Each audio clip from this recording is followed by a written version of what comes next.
The Void, Series 1, Episode 2. Who the Hell is Buck Rogers? Chapter 1. For a while now, Carter Vincent had known that his life was over. Ever since the diagnosis, he'd known his fate was inevitable. He took some pride in the fact that he'd outlived the doctor's estimates, but now he was too weak to fight it any longer. His body was succumbing to the disease, and as he lay in that hospital bed, he felt nothing but exhaustion and nausea. Carter struggled to fix his attention on his surroundings. He knew where he was, but it was difficult to discern the time of day, or even what day it was. He had a watch somewhere, and he tried to remember where he put it, but he couldn't quite recall where. He opened his eyes and tried to focus on the people around him. It took a while, but he recognized his wife Karen and smiled weakly at her. He could see the sadness in her eyes as she reached out and grasped his hand. The warmth of her hand felt good, a tactile pleasure that he missed in her absence. Two children stood mournfully at her side. The younger one was crying freely, whilst the older one tried his best to stifle his distress. Jacob was on the verge of being a teenager, whilst Elizabeth was a few years younger. Carter could feel the love swell within him, but it was accompanied with despair, for he hated to see them like this, and it tore at his being. Carter had lost his mother when he was young, her life curtailed by a drunk driver, and he knew the pain of growing up without a parent, and now he was inflicting the same pain on his own children.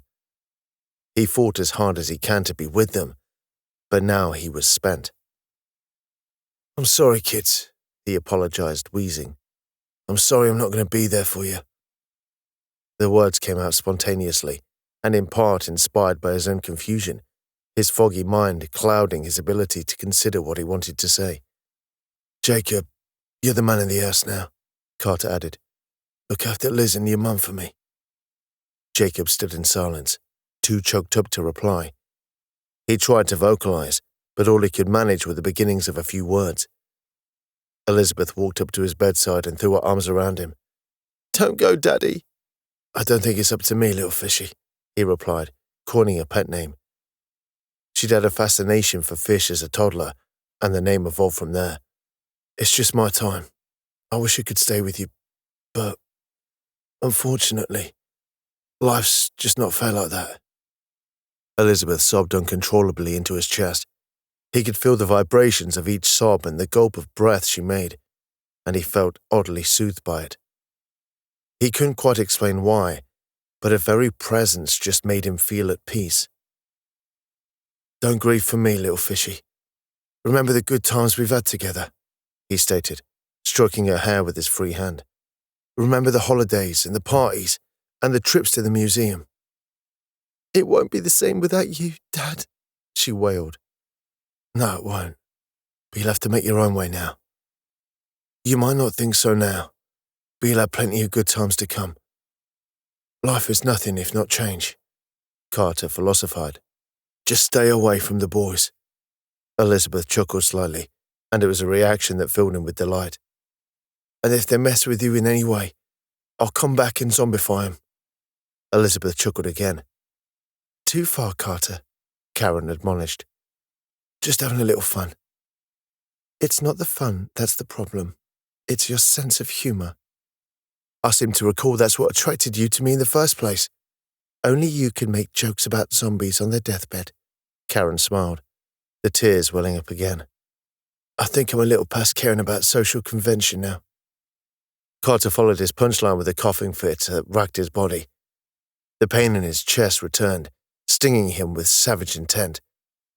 As the cough subsided, he did his best to conceal the pain, not wanting to upset his family further. "Is Reese coming in today?" Carter asked as a means of deflection. It didn't seem to work on Karen, who was concerned with his little fit. Still, she did answer. Reese was his best friend and a fellow pioneer on the seas of high finance. "He should be coming in about an hour." "Good. Hope he brings beer. I'm fed up with water." "You know you shouldn't. Not on the painkillers." "What harm's it going to do now?" "If it staves away your death for just 5 minutes, I'll take it," Karen countered. Carter smiled at his wife with adoration. She was so beautiful, so compassionate, and he was so undeserving of her. You know there's another option. She leaned in close to him and whispered. I don't want to have this conversation again, Carter responded. I love you, but I don't want you squandering a fortune on something so experimental. He checked his words. He wanted to say lunatic, but it would only offend her. Karen was desperate to save him. She clung on to any hope, no matter how fringe it was. Save it for the kids. I'd rather have them have the best start in life than have you all destitute for some false hope. It's not experimental, Carter.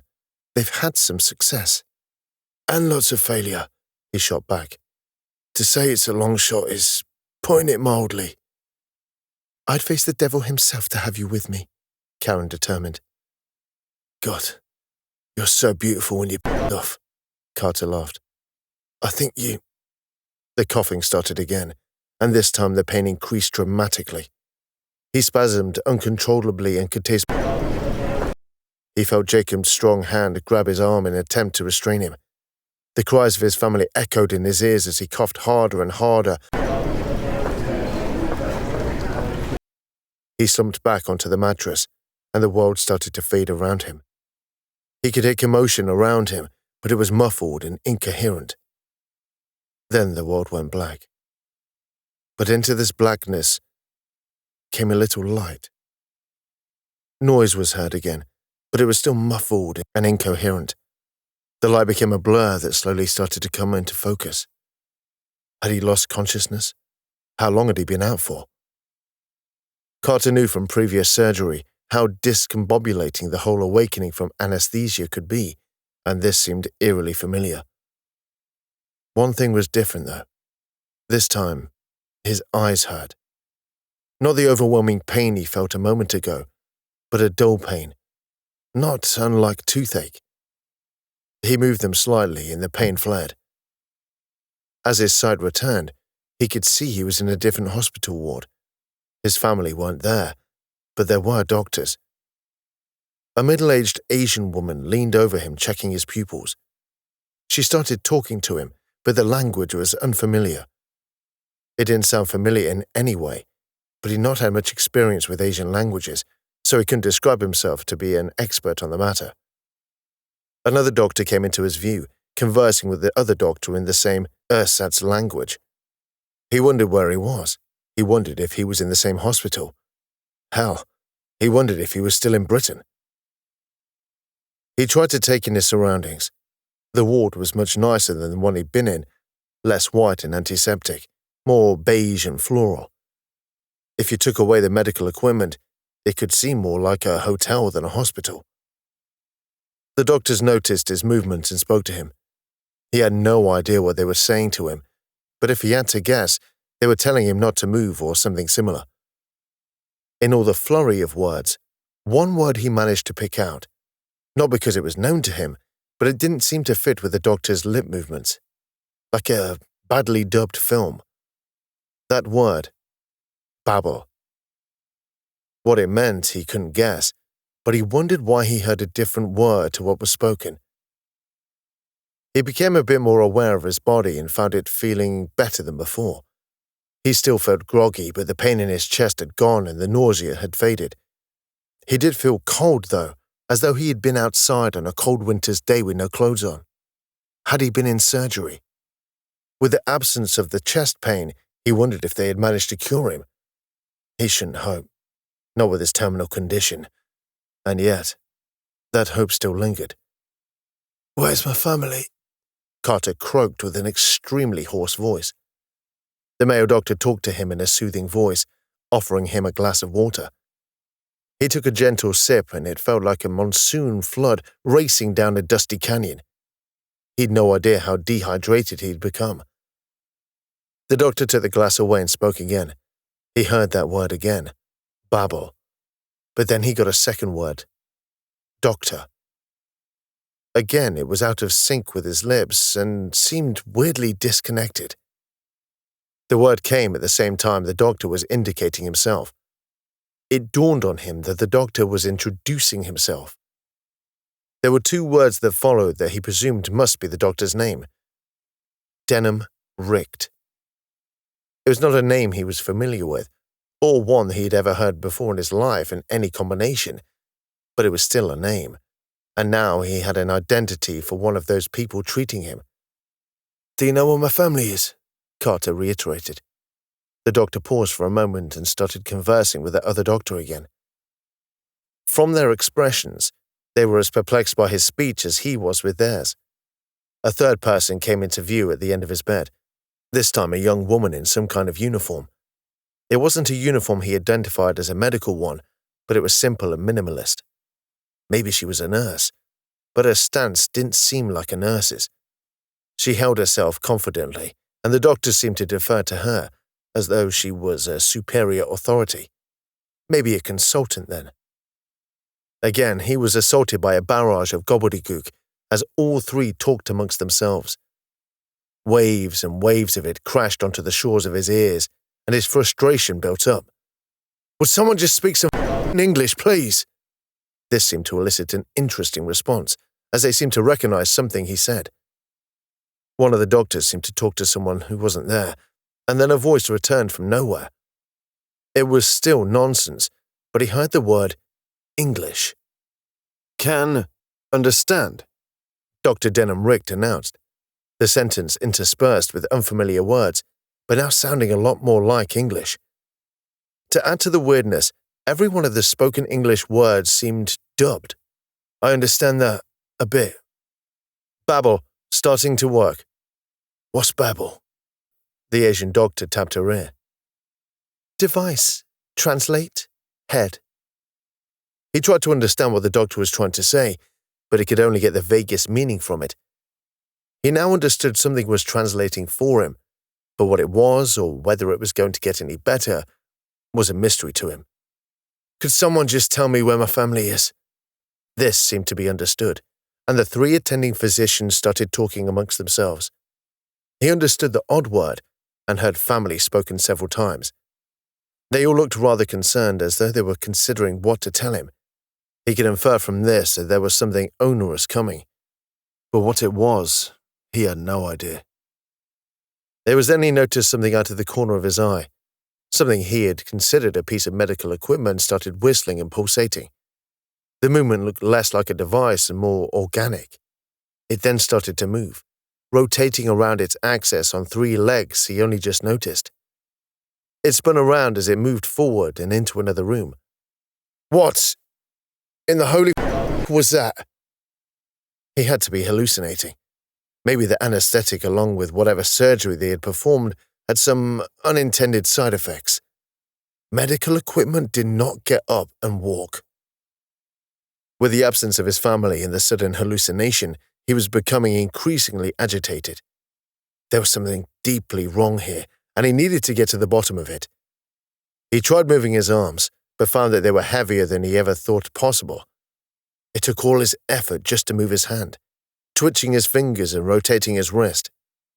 For a moment, he feared he was paralyzed, but then his rational mind posited that he wouldn't be able to move his hand at all if he were. He tried moving his legs. There was some movement there, but not much. He felt his knee pop as it moved, that familiar sensation he felt if he'd been inactive too long. It wasn't painful, but it was disconcerting. He tried to swing his leg over the side of the bed, but he could only do it by small increments. Noticing his attempts to get out of the bed, the two doctors sought to placate his restlessness, but their jabberwocky only served to agitate him further. He could make out the word rest, but that was it. "Karen!" he hoarsely gasped. One of the doctors placed a small tube on his arm. He first thought it was an injection, but there was no penetration of the skin, no intrusive object to deliver a drug. However, he did suddenly feel very drowsy, and for the second time in a short period, he found darkness swallowing him up. Chapter 2. The Liberator emerged from the jump gate, having traversed the conduit from the previous system. "Right, let's see if we can locate this distress signal," Schaefer determined. "Doctor?" "I'm on it, sir." They had been called upon by Republic Command to investigate a distress signal that had been reported in the system. The report had been made by a trade ship that had picked it up, but it lacked the necessary equipment to pinpoint the precise location. The report had been made by a trade ship that had picked it up, but it lacked the necessary equipment to pinpoint the precise area. They'd worked out a general location, but failed to find the ship emitting the signal. They did what they could, eventually admitting defeat, and then called the signal in. As they had been the closest Republic ship with a decent sensor array, they had received the command to investigate. Distress signals were rare to come across, as only the largest ships had the power to send a signal any significant distance. Smaller ships had them, but the range was severely limited. It had only been pure chance this one had been picked up. In the unending depths of space, something that is abandoned has very little chance of ever being rescued. Even with a distress signal being broadcast, the chances are slim unless the vessel happens to be drifting close to established trade routes, and there so happens to be some form of sapience traversing that route. Then that abandoned vessel requires the curiosity or mercy of that intelligence if it is to be reclaimed. For untold millennia, the detritus can drift through the void, preserved for eternity. They reported the signal near the gate, so we should be able to find it from here. I'm picking up a weak signal, Denham Richt announced. Should be able to home in on it shortly. Can we identify it at all? It's not a recognized distress signal, but it does repeat quickly and have all of the characteristics of one. Try the historical data, Voight suggested. Whatever it is, they could have been drifting for a very long time. It was a reasonable assumption. A ship with a self-sustaining power supply could broadcast for an extremely long time. Many emergency responses concluded with the discovery of a ship adrift for centuries, so much so that the idea of calling them emergencies was often questioned. But it was far for them to decide this. Duty demanded a response, for lives could be at stake, and a slow response could prove fatal for the occupants of a stricken vessel. It's not dissimilar to an ancient Hela distress signal. Hela, Schaefer exclaimed. This is a long way from their space. It's not definitively a Hela signal, but it does bear some similarities. Schaefer grunted. Even if it only bore a passing resemblance, he was going to assume it was and respond cautiously. The Hela Corporation was one of the main empires that occupied the tract of space allocated to humanity and could trace its lineage back to old Earth. They were one of the corporations that had led the charge into the void and prospered over time. It had originally been a healthcare provider, but expanded to cover a much broader remit as it grew as an entity. It was several minutes before Denham Richt could locate the source. Found it. I'm feeding the coordinates into the Navicon. It's just a short slide away. Pilot to Wimmy. Plot a course and take us there. Yes, sir. Kane's voice spoke throughout the massive ship, warning of the immediate slide. With the course charted, the slide was engaged, lasting only a few seconds. It still took them a vast distance away from the gate, but still relatively close, cosmologically speaking. Can you pinpoint the ship? Just a moment, sir, Denham responded dismissively. Got it. Put it on the display, please. The main display surged into life, displaying the view outside of the ship. The source of the signal was helpfully indicated by round reticles, but it couldn't be physically seen yet.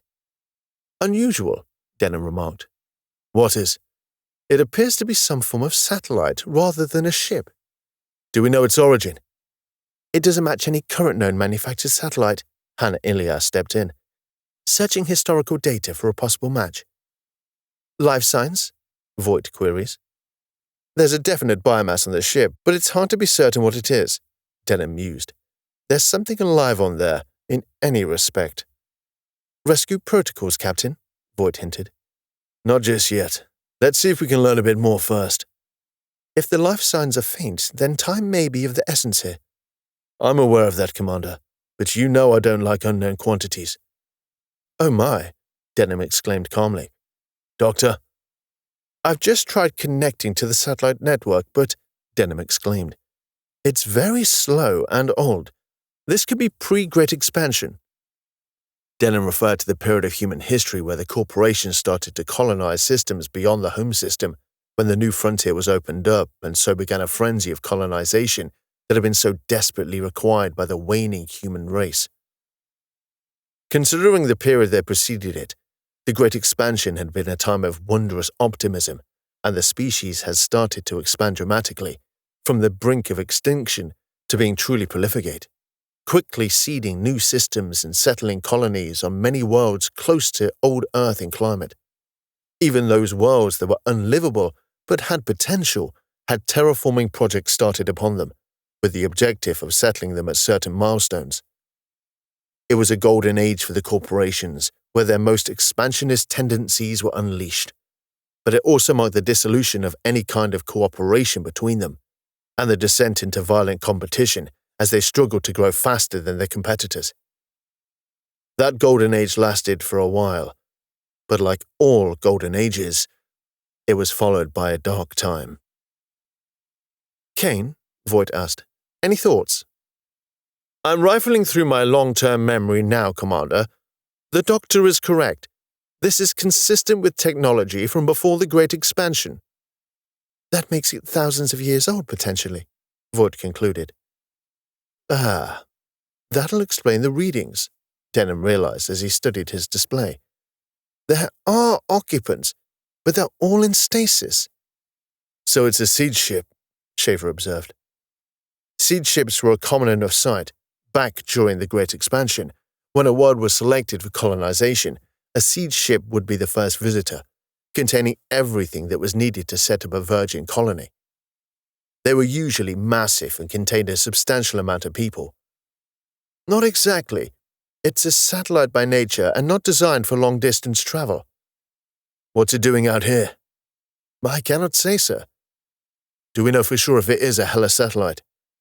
It is a Hela satellite, Captain, but it is one from the corporation's early days, Kane added. No sign of any hostile activity on board, sir. All the crew appear to be in stasis, none awake. Okay then, go to the rescue protocols. Deploy the tug drones and bring us in closer. Let's narrow the gap between us. Tug drones were a distinctive form of drone that were built for hauling ships. Their body mass was almost entirely engine, and they were deployed in swarms to latch onto a craft and act as surrogate engines. Captain, given the age of the satellite and the fact that the crew are all in stasis, and probably have been for a very long time, I suggest we implement additional quarantine procedures. We have no idea what kind of diseases they could be harboring that we might not have an immunity to. Good thinking, Doctor, Schaefer praised. Kane, can you please inform Dr. Takumi to implement a quarantine zone, please? Yes, sir. May I inquire which hangar? Hannah, how big is the satellite? Will it fit in our hangars?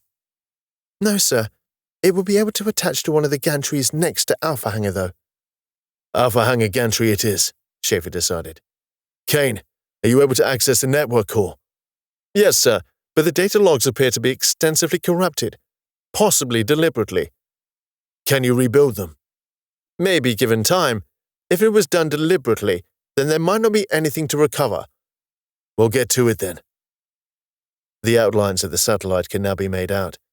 It was a large size for a satellite of the period. There were no visible lights at this distance, so the satellite could be in a low power mode. Quite impressive, really, for a satellite as old as that to still be operational, Voight wondered. The deeper question here, Commander, is why is it here? Something static of that age should not be wandering in a post-expansion system. Chapter 3. Dr. Akari Takumi awaited patiently at the gantry entrance, waiting for the clearance to board the now-secured satellite. Going into an unknown environment required some special precautions, such as the environment suit she now wore. It was a small material that was able to act as an impermeable barrier between herself and the outside world, but it also afforded her the same level of movement as a normal clothing, which was exceptionally useful in these situations.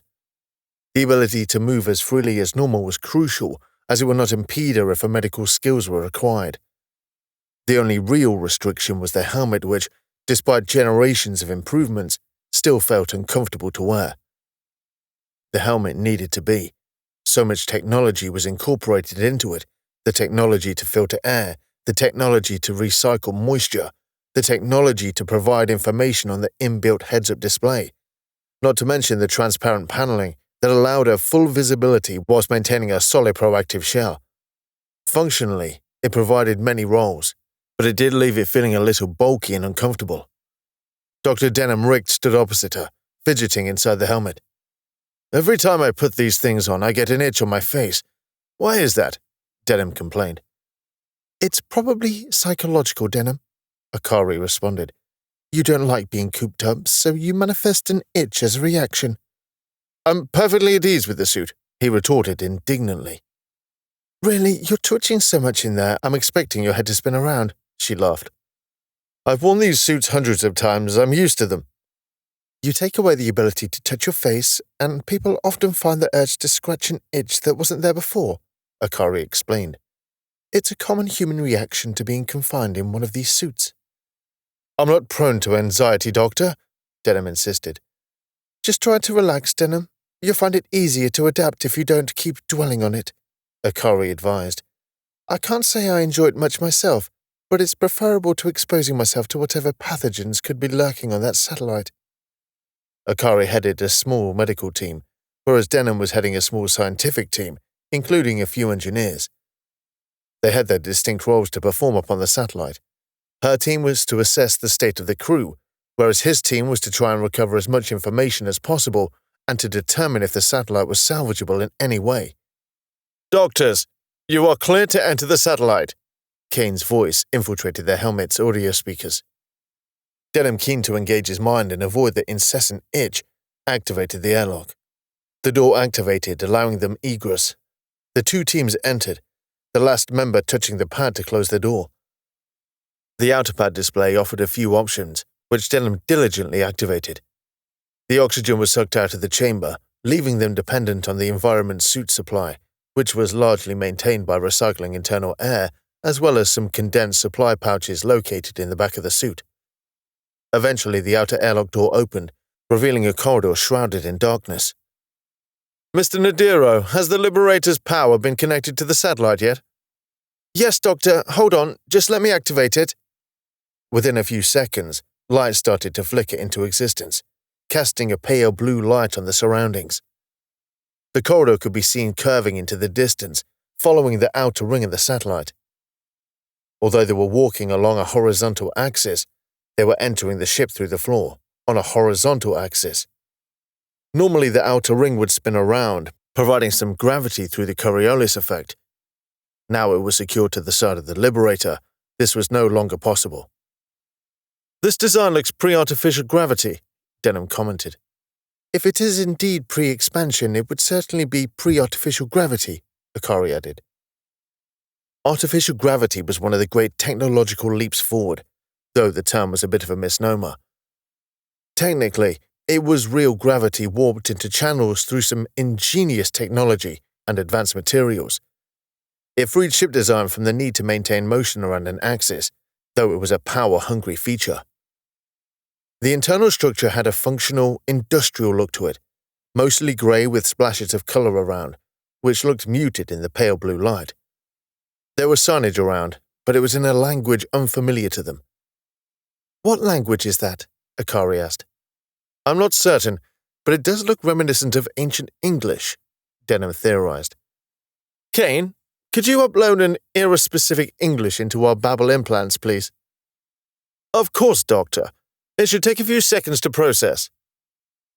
The Babel implant was another of the great technological leaps forward that had evolved in the time of the Great Expansion. As the distance between human colonies widened, the difference in languages became more pronounced, and so necessity spurred on the development of the Babel implant. It was a cybernetic device that connected with the human brain which acted as a secondary language processing center. It was such an effective interface that users with the implant found their brain adapted to the input and even visually lip-synced and translated written language. It couldn't learn new languages, but it did provide instant access to whatever known language was uploaded into it. With the new language uploaded into their implants, the processing began as their brains assimilated what had been uploaded. Akari stared at one of the signs and the lettering became blurred. She experienced this before, so she knew what to expect. The letters became confusing and it hurt to look at them, causing a headache. She turned away for a moment to avoid the pain and stared at Denham. That always hurts. It's confusing for the brain at first, Denham advised, but it adapts to the new information. It's like watching the words turn into spaghetti. They just turn into blocks for me, Denham explained. I wonder why it is we see different things while the brain interprets the data. Akari turned back to the sign. It now displayed something she could understand, directing her to where the command deck was. Seems to be working now. Mine's not taken just yet, Denham countered. Give me a moment. A few seconds passed as they waited. That's it, I can see it now, Denham revealed. Everyone else see Caladian now? Yes, sir. Dietrich, Eladrian, Taylor, get to engineering and see what you can do. We'll head for the stasis chambers. Do we know the population of the satellite? Akari asked Denham as they moved forwards into the corridor and towards the interior of the craft. The gravity shut off the moment they entered the satellite, no longer held to the artificial gravity aboard the Liberator. Kane hasn't been able to ascertain a full manifest yet, but he estimates a population of around 12,000. That seems small for a seed ship. Yes, it doesn't quite fit the seed ship hypothesis, does it? You'd expect a minimum of 50,000 to maintain genetic diversity. This satellite has been in space for a very long time, though. It's possible that all we're detecting are the survivors. That's a grim thought. I think it's remarkable so many have survived such an extended duration, Denham replied. You're right. Let's focus on the positives. They floated along a radial spoke towards the center section of the satellite. The radial corridor was identical to the outer ring in design, grey and functional. It was clear this satellite was not designed for aesthetic qualities in any shape or form.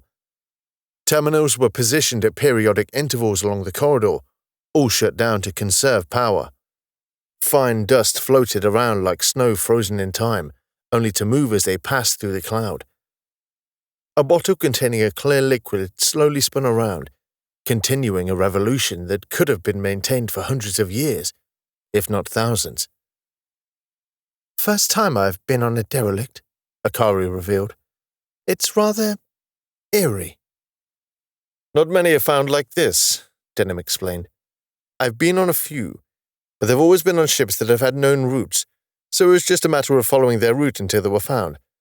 This is the first I've been on that I didn't know about before we discovered it. It's certainly the oldest. The age of the station. If the crew can be revived, they should be considered as resurrected, Akari noted. It's going to be a terrible shock to them. No doubt. It's going to be difficult for them to adapt and require a long rehabilitation process, but it still beats being dead. I'd hate to think what it must be like, to wake up and find everything has moved on without you. Moved on so fast that you barely recognize the culture you've woken up in, Akari mused. We do what we can, Denham stoically shrugged. I don't think the ancient world really considered what it would be like. In their defense, it was the only way people could last long enough to see any given destination, Akari countered. And humanity was pretty desperate in those days. You clutch at whatever straws there are when you're desperate. Maybe. Didn't leave the best of legacies, though. They arrived at the end of the radial corridor and entered the main hull of the satellite. A map on the wall gave a handy illustration of how the structure was designed. It appeared that there was a core made up of a series of hexagonal chambers that tessellated around the command center. In the outer chambers there were functions like medical and living areas, but the majority were dedicated to the storage of stasis pods. Good functional design, Denham commented bluntly. Where do we start? It looks like the chambers are all identical. Might as well start with the closest, Denham decided. Miller, Gendel, go to the command center and let me know if there are any environmental or structural integrity concerns.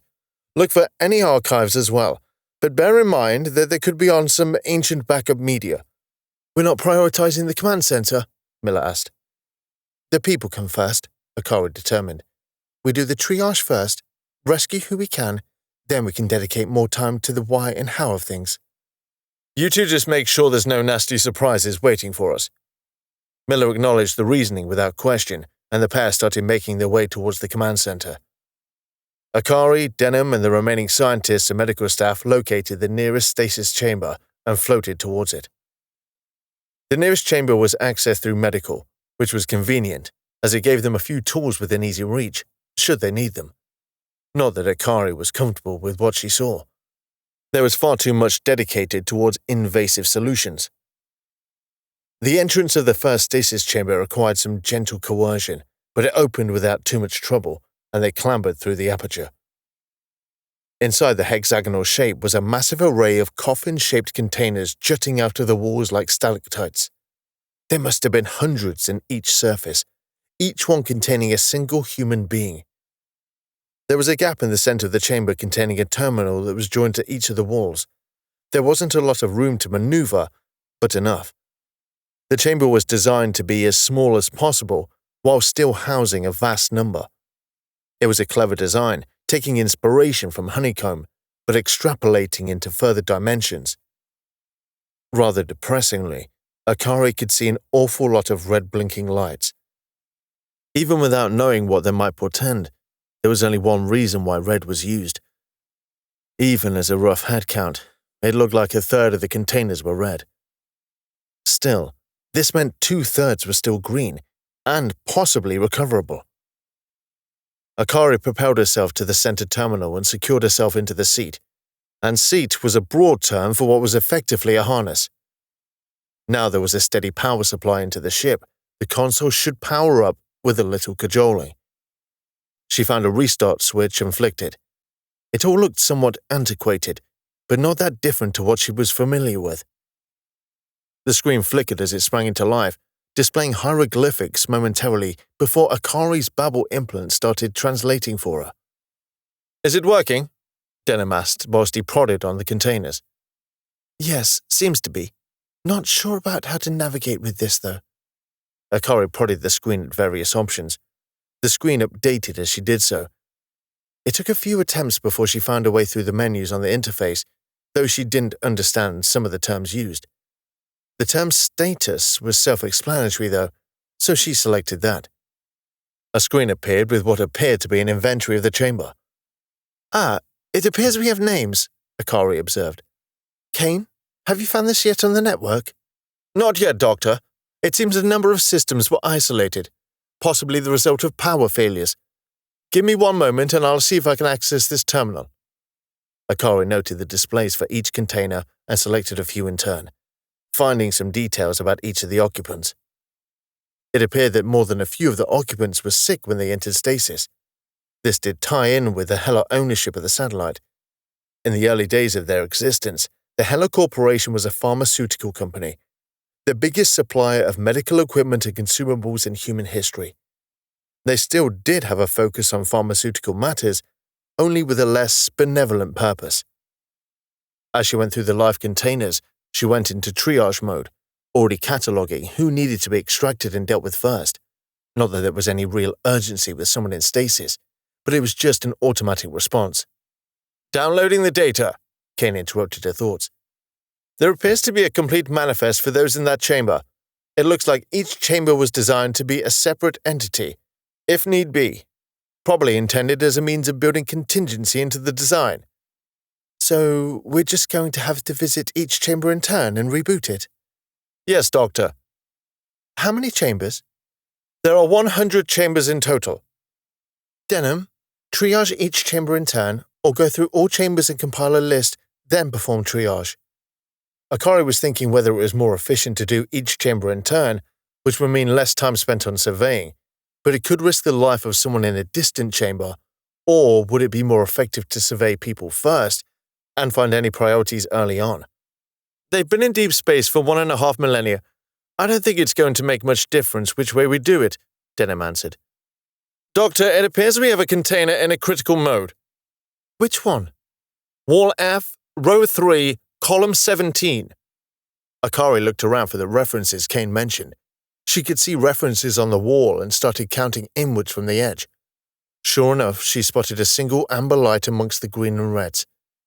She started flicking through the menus on the terminal and eventually found the appropriate inventory entry. "Says the name is Carter Vincent. Date is pre-expansion." Akari tried deciphering the data, but it was in the old calendar, the one linked to the origin planet. It bore little resemblance to the modern metric calendar. Even the Triskel calendar was different, despite having a similar cycle to Earth. The date is 2,000 years ago, Kane explained. Give or take a decade. Seems he was suffering with a rare form of cancer. Terminal diagnosis given. Looks like... Oh, this is treatable. What's the problem with the container? The error isn't particularly helpful. It's just stating that the integrity of the container has been compromised, but doesn't say how or why. Denham jumped from wall to wall until he located the container. Nothing obvious wrong with it. Could just be a random error, but we can't take that chance, Akari indicated. We'll have to get him aboard the Liberator, flush his system, and wake him up. Chapter 4. He seems rather agitated, Denham observed. Did you insert the Babel implant? Yes, but it appears he doesn't speak English. Interesting. His record states he originates from an English-speaking culture. Denham moved to the prone individual's side and offered him some water from a small glass. The patient took a sip and Denham placed the glass on the side table. The patient then asked a question which Denham couldn't interpret at all. The Babel implant should be able to translate this, Denham wondered. Maybe I should start with something basic and see if he starts picking it up. Denham placed his palm on his chest and issued a simple statement. Dr. Denham Richt. The patient seemed to pause momentarily at this, realizing that this was an introduction. He then followed this up with another question, but no more intelligible than before. No luck? Commander Void asked as she moved towards the doctors. Not yet. Not sure why we can't understand him. Our Babel implants have English loaded, and his record states he speaks English, but something seems to have been lost in translation. If you forgive the pun, Akari explained. Have other malfunctioning containers been found? Not yet, but they've done less than half of the chambers. The patient shouted something in frustration, but one word stood out as intelligible. English. I understood that, Denham stated. But it can't be English, Akari observed. I think it's just an older dialect to the ship's English. The language changed quite dramatically when humanity abandoned Earth, and all the languages started to merge as the survivors mingled in the Sol colonies. Denham elaborated. It looks like a few hundred years elapsed between Mr. Vincent here being placed in stasis and his storage on the satellite. More than enough time for the language to change radically. Did it change that much? Void questioned. It's not really my field, but language does change far faster than most people realize, Denham elucidated. You only have to look at how young generations speak to understand this. Sometimes I speak to my children and barely understand anything they say. After speaking with you at great length, Doctor, I can sympathize, Voight commented, wryly. Kane, do you possess a lexicon for the English language closer to Mr. Vincent's stasis state? I am searching for the appropriate language file and think I have located a more era-appropriate version, Kane responded. I will upload it to both yours and Mr. Vincent's Babel implants. Denham turned back to the patient and started to look at him again. This may take a little while for the language to be processed as the implant interfaces with your brain.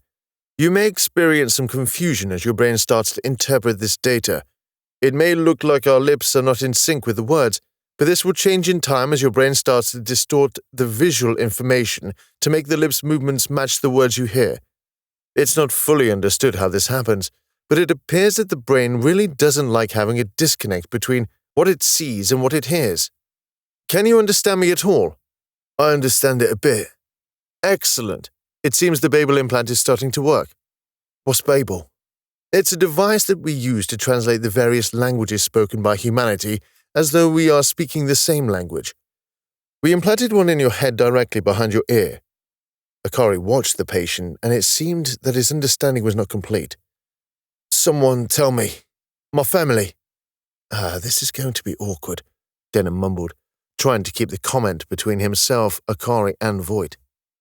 It was inevitable that he was going to ask about his family, Akari added. All of the Resurrected do. Do we have any data on his family? Nothing's been retrieved from the satellite yet. Not that I'm aware of. May I interrupt? What is it, Dr. Nur? The film doctor had been quietly working on some samples taken from the patient. Nur's concentration had been so focused that it had barely moved in some time. The whistling it issued forth was automatically translated by the Babel implants, though the vast differences in the forms of communication meant that both could be heard at the same time, much as it was with most of the alien species. It appears that Mr. Vincent here is now totally clear of the malignancy. It appears the treatment was a complete success. Thank you, Doctor. Dr. Nurse started to move into the main hall, spinning sideways in that particular form of motion that the film used. What? Name? That. The patient had obviously not noticed Dr. No before, so its sudden burst of noise and activity had drawn his attention. It was only then that it occurred to Akari that the patient was seeing an alien for the very first time. He became quite noticeably agitated, even angry now, and was struggling to get out of the bed. He's trying to get up. He'll hurt himself if he tries to start moving around so soon, Akari warned. We're going to have to sedate him. We've only just woken him up, Voight expressed. This happens a lot with the Resurrected. There's usually something that sets them off. I should have thought about Dr. Nur. Akari castigated herself. As Denham tried to prevent the patient from getting out of the bed, Akari administered a powerful sedative, sending him to sleep within seconds. This is my fault. I should have realized. What about Dr. Nur? Voight wondered. Mr. Vincent here is pre-Great Expansion, pre-Slide, pre-Contact, pre-Dark Age, pre-everything, Akari detailed. He is so old that he actually lived on Earth. He's practically a myth by modern standards. He comes from a time when humanity thought they were alone. I should have realized that earlier. Don't blame yourself, Doctor. It's an easy mistake to make, Voight assured. It wouldn't have occurred to me either. I should have, though. I've dealt with Resurrected before. Granted, they've never been this old before, but I should have considered cultural sensitivities. So he lived on Earth? Voight asked rhetorically, with no small sense of wonder. It's like something out of a legend. We went through his record so we could find out more about his medical condition, Akari added. We didn't go through all of it, but we did pick up the fact that he lived on Earth before being transferred to the satellite. I bet. It's like noticing someone who lived in Narnia or Asgard, Voight responded, referring to the mythical status Earth now had amongst his children.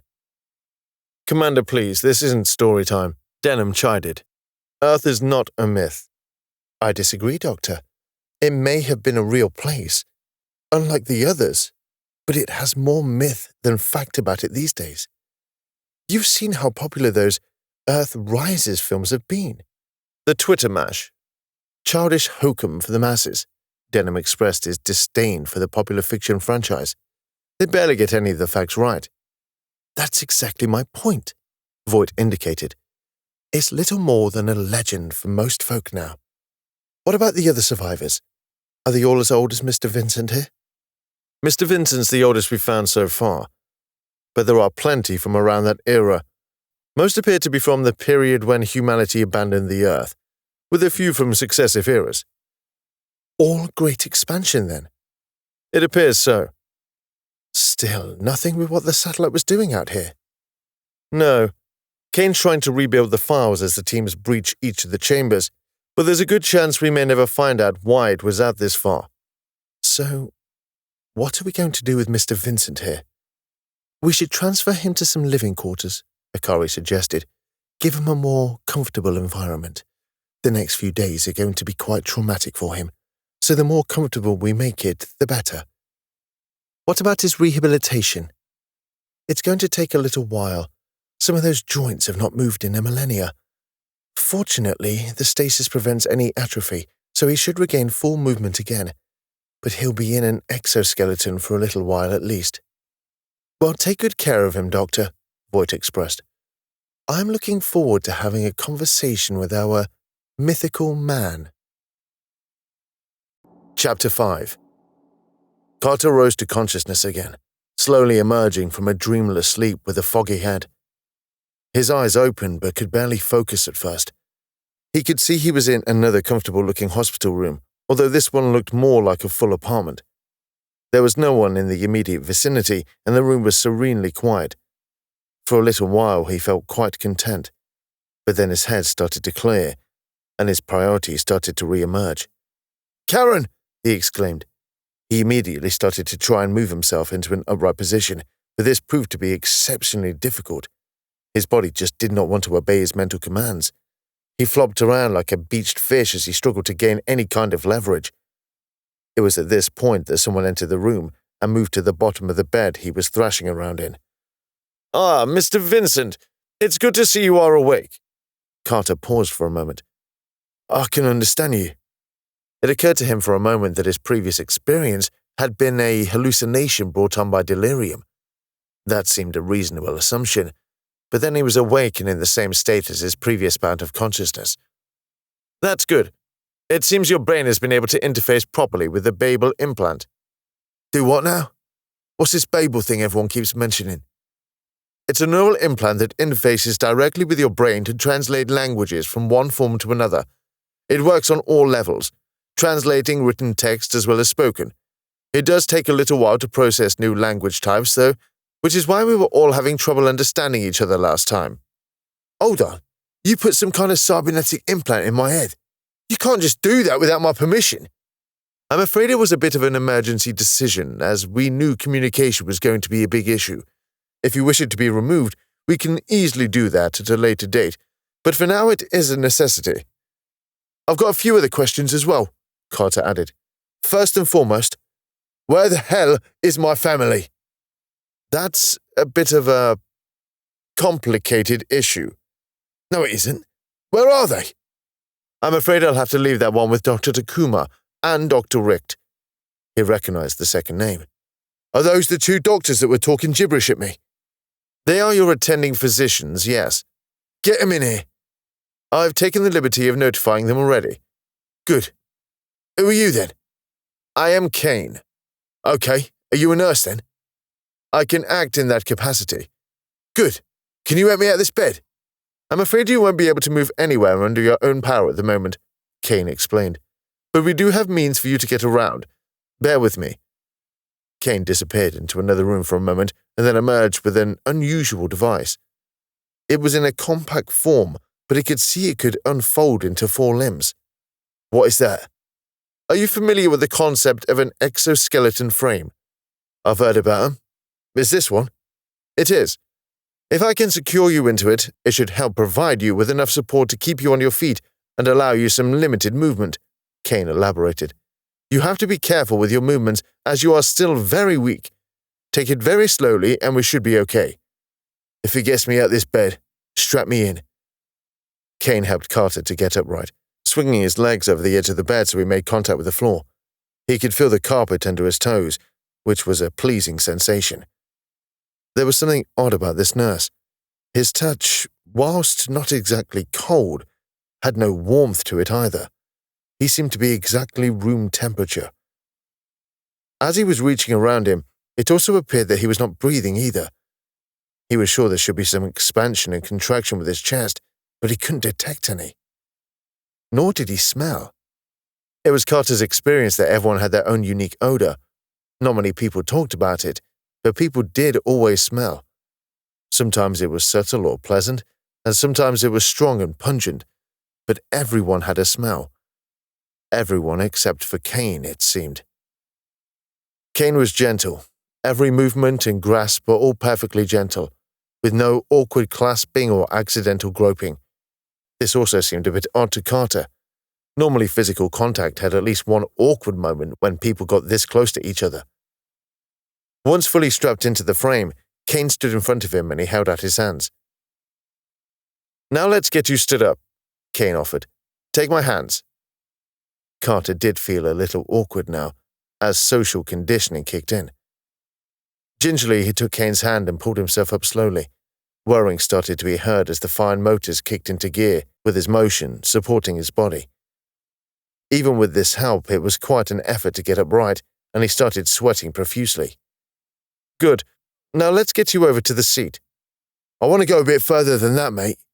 "Let's get you to the seat first. You're going to have to start small and work your way up." With a considerable amount of effort, Carter lifted his foot from the floor and started to move it. Even with the exoskeleton helping him, it was demanding work. He lowered his foot again and measured his progress. He'd barely moved any distance at all, and he was already soaking with sweat. All that effort, and all he'd done is move his foot around. This was going to be a bigger challenge than he had anticipated. "It's okay, Mr. Vincent. Take your time." Another big effort saw him complete the turning motion.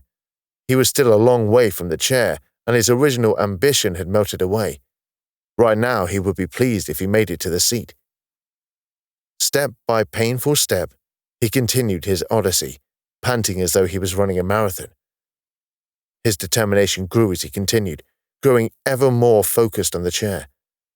With supreme triumph, he completed his voyage and collapsed into the chair in exultation. The exoskeleton bit into his lower back a little as he did so, but no matter. He achieved his goal. "That was difficult," he sighed. "That was quite impressive, Mr. Vincent. Why is it?" Carter grasped with some suspicion. "What do you mean?" "I'm not stupid. All these mobility problems suggest I've been immobile for some time," Carter observed. "Have I been in a coma?" "In a sense, yes. How long?" "I'm afraid I'll have to let Dr. Takuma inform you of those details." "Kane, it's never a good sign to say something like that. It's been a long time, hasn't it?" Carter realized. "Am I an old man now?" He hadn't seen his reflection yet, so he couldn't confirm this, but he checked his arms. The skin seemed the same as it always had been, not saggy or loose-fitting like he expected. "You're physiologically healthy, Mr. Vincent." Interesting choice of words there, Carter analyzed, shifting the focus to health rather than age. Then something struck him. "Wait. Healthy?" Carter stumbled over the words. "I'm in a terminal case, mate. I should be brown bread. You're telling me I'm all healed now?" "Brown bread?" Kane was confused. "Brown bread. Dead. Rhyming slang," Carter surmised succinctly with some irritation. "Now I'm all tip-top." "Your condition was not terminal. Dr. Takuma was able to repair the damage to your body and remove all of the malignancies." "They've been telling me for years now that it was incurable. I've been in palliative care for a few months now. Now you're saying I'm not terminal?" Carter was overjoyed, but rather confused. He did want to get up and dance and possibly punch Kane for being so vague. There was a brief alarm sound and Kane went to answer the door. Carter was facing away from the door and couldn't see who it was, but they soon moved to stand in front of him. He immediately recognized her as the Asian doctor he had witnessed during his last stint of consciousness. "How are you doing, Mr. Vincent?" she queried cheerfully. "It's good to see you awaken out of bed." "Oh, I'm all fine and dandy. I just don't understand how.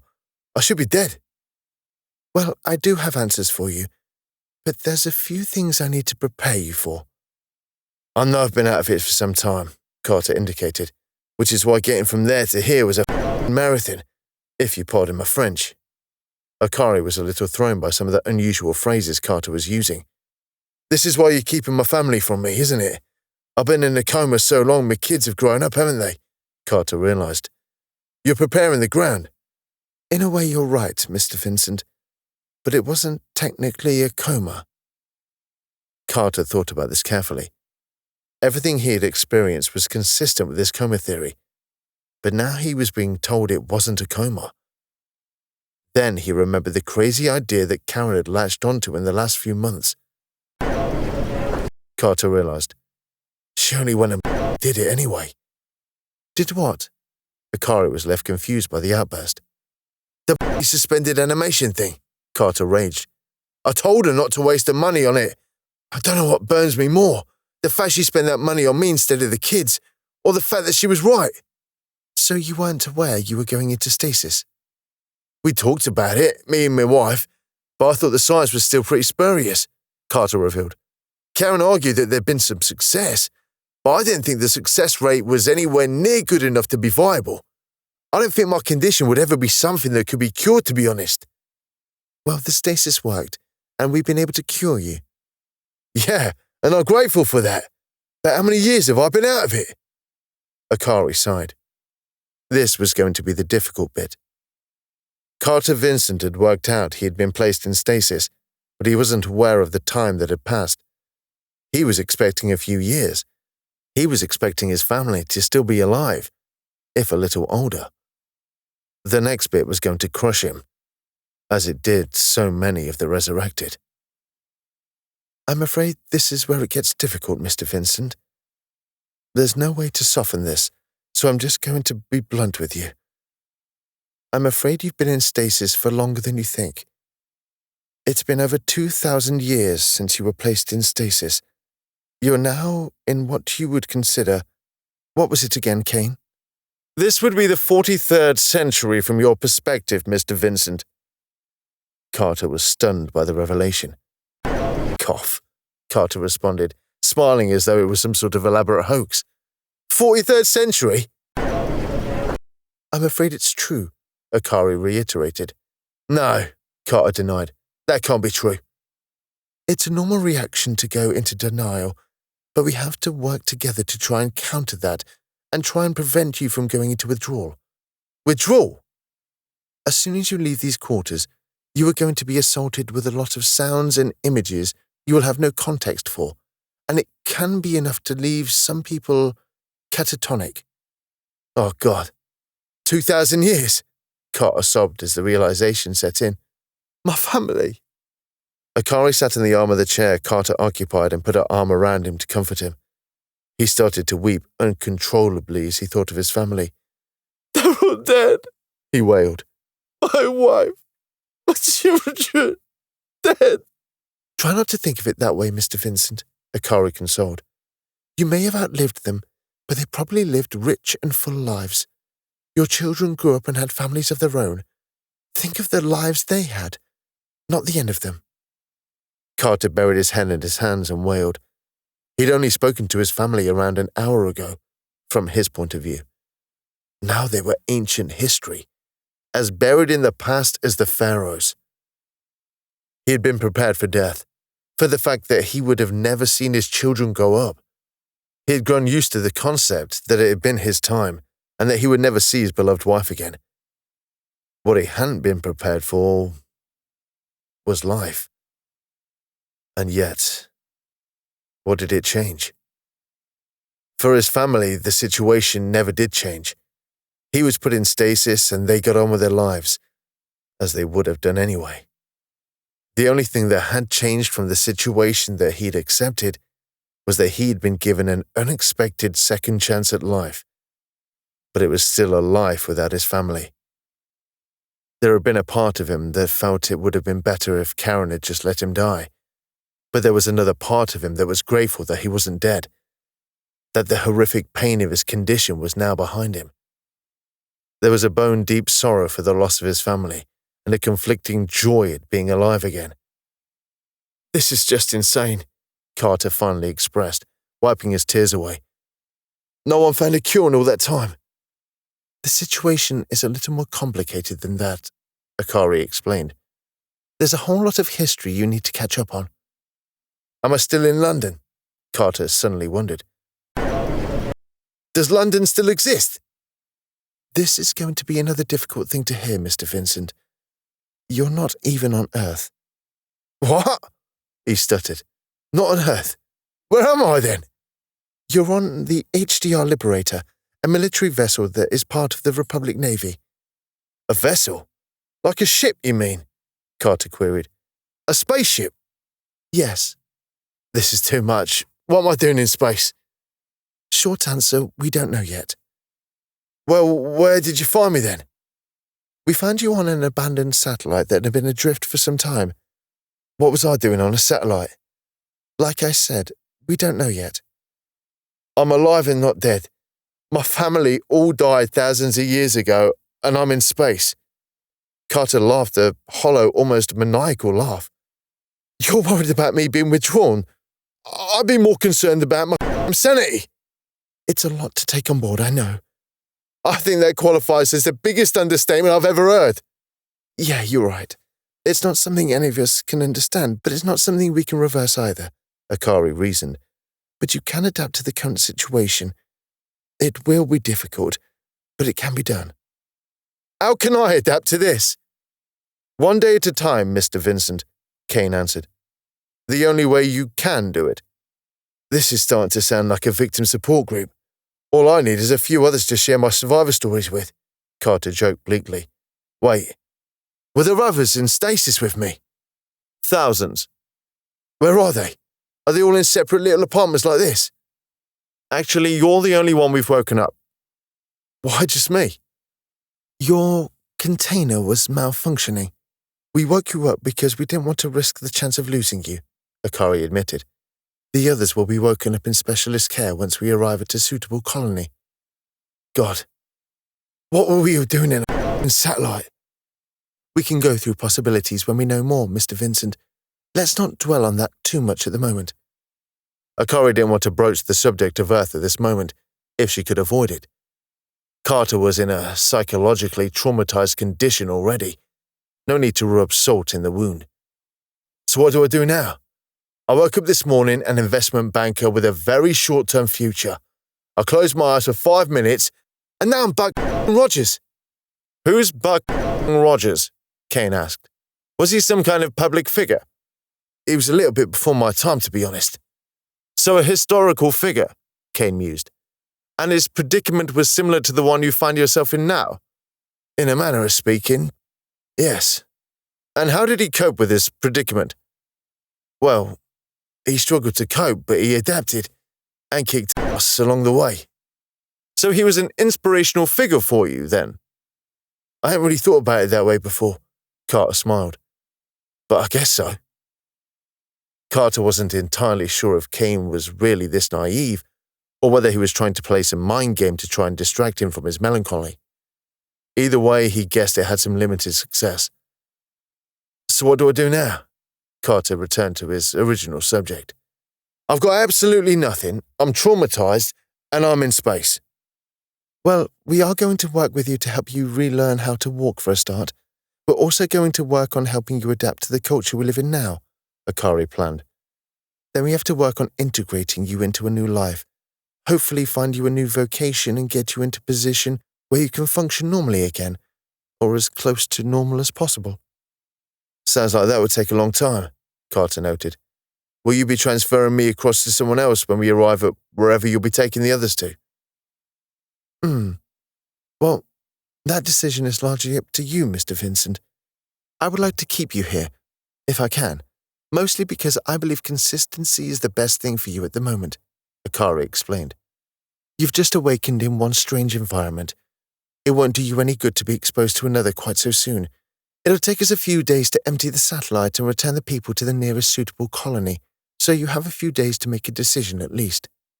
Akari's argument made sense. He was pretty traumatized at the moment. He could recognize that. Keeping everything consistent sounded like a smart idea. Then he thought of something else. How am I going to pay for all this? Carter commented with stark realization. I guess the NHS is a thing of the past? I don't know what the NHS is, but you were found in Republic space, so you are a Republic citizen and entitled to treatment under the Universal Healthcare Program. You won't need to pay anything now, but once we get you into a new vocation, a percentage of any money you earn will go to the program. Sounds much the same. That's a relief, Carter sighed. It's going to be a long, intensive process, Mr. Vincent, but we're going to get through it together, Akari commented.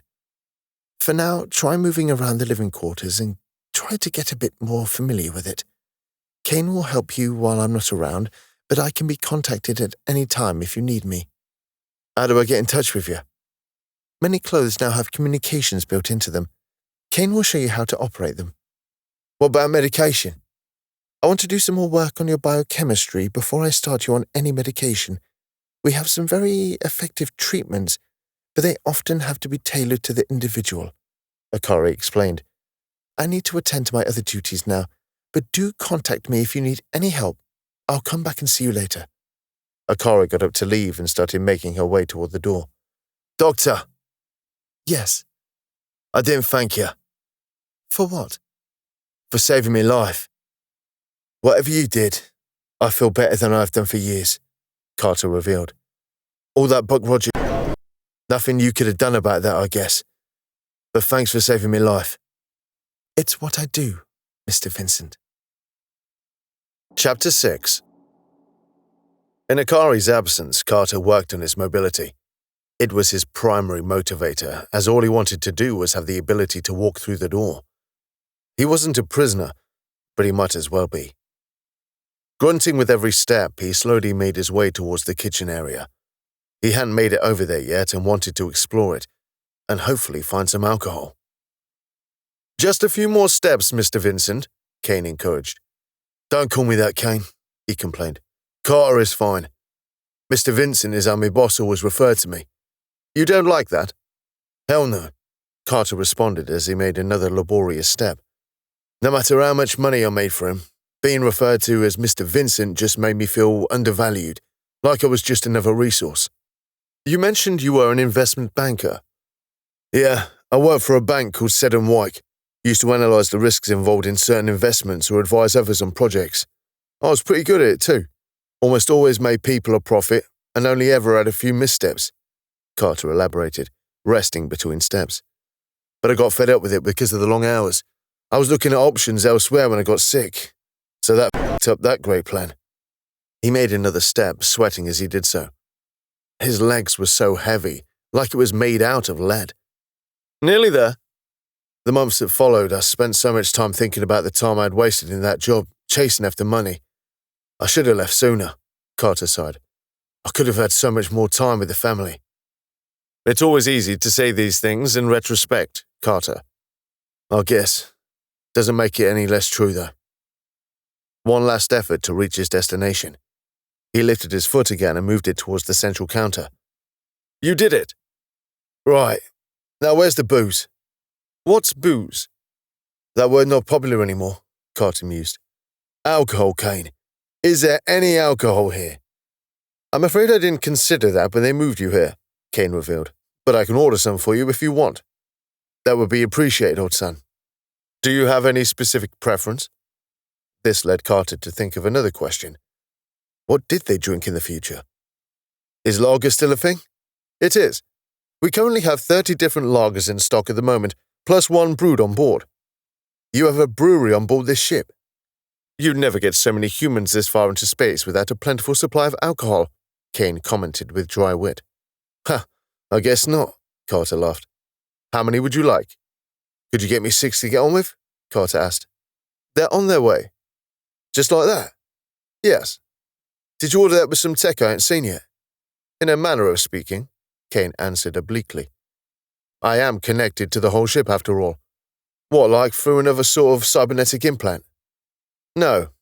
I am an artificial intelligence. It's what the AI in Kane stands for." "Now you're taking the... I assure you I am telling you the truth." "So you're saying you're some kind of robot?" Kane visibly flinched at the word. "I'd prefer it if you didn't use that word." "What, robot?"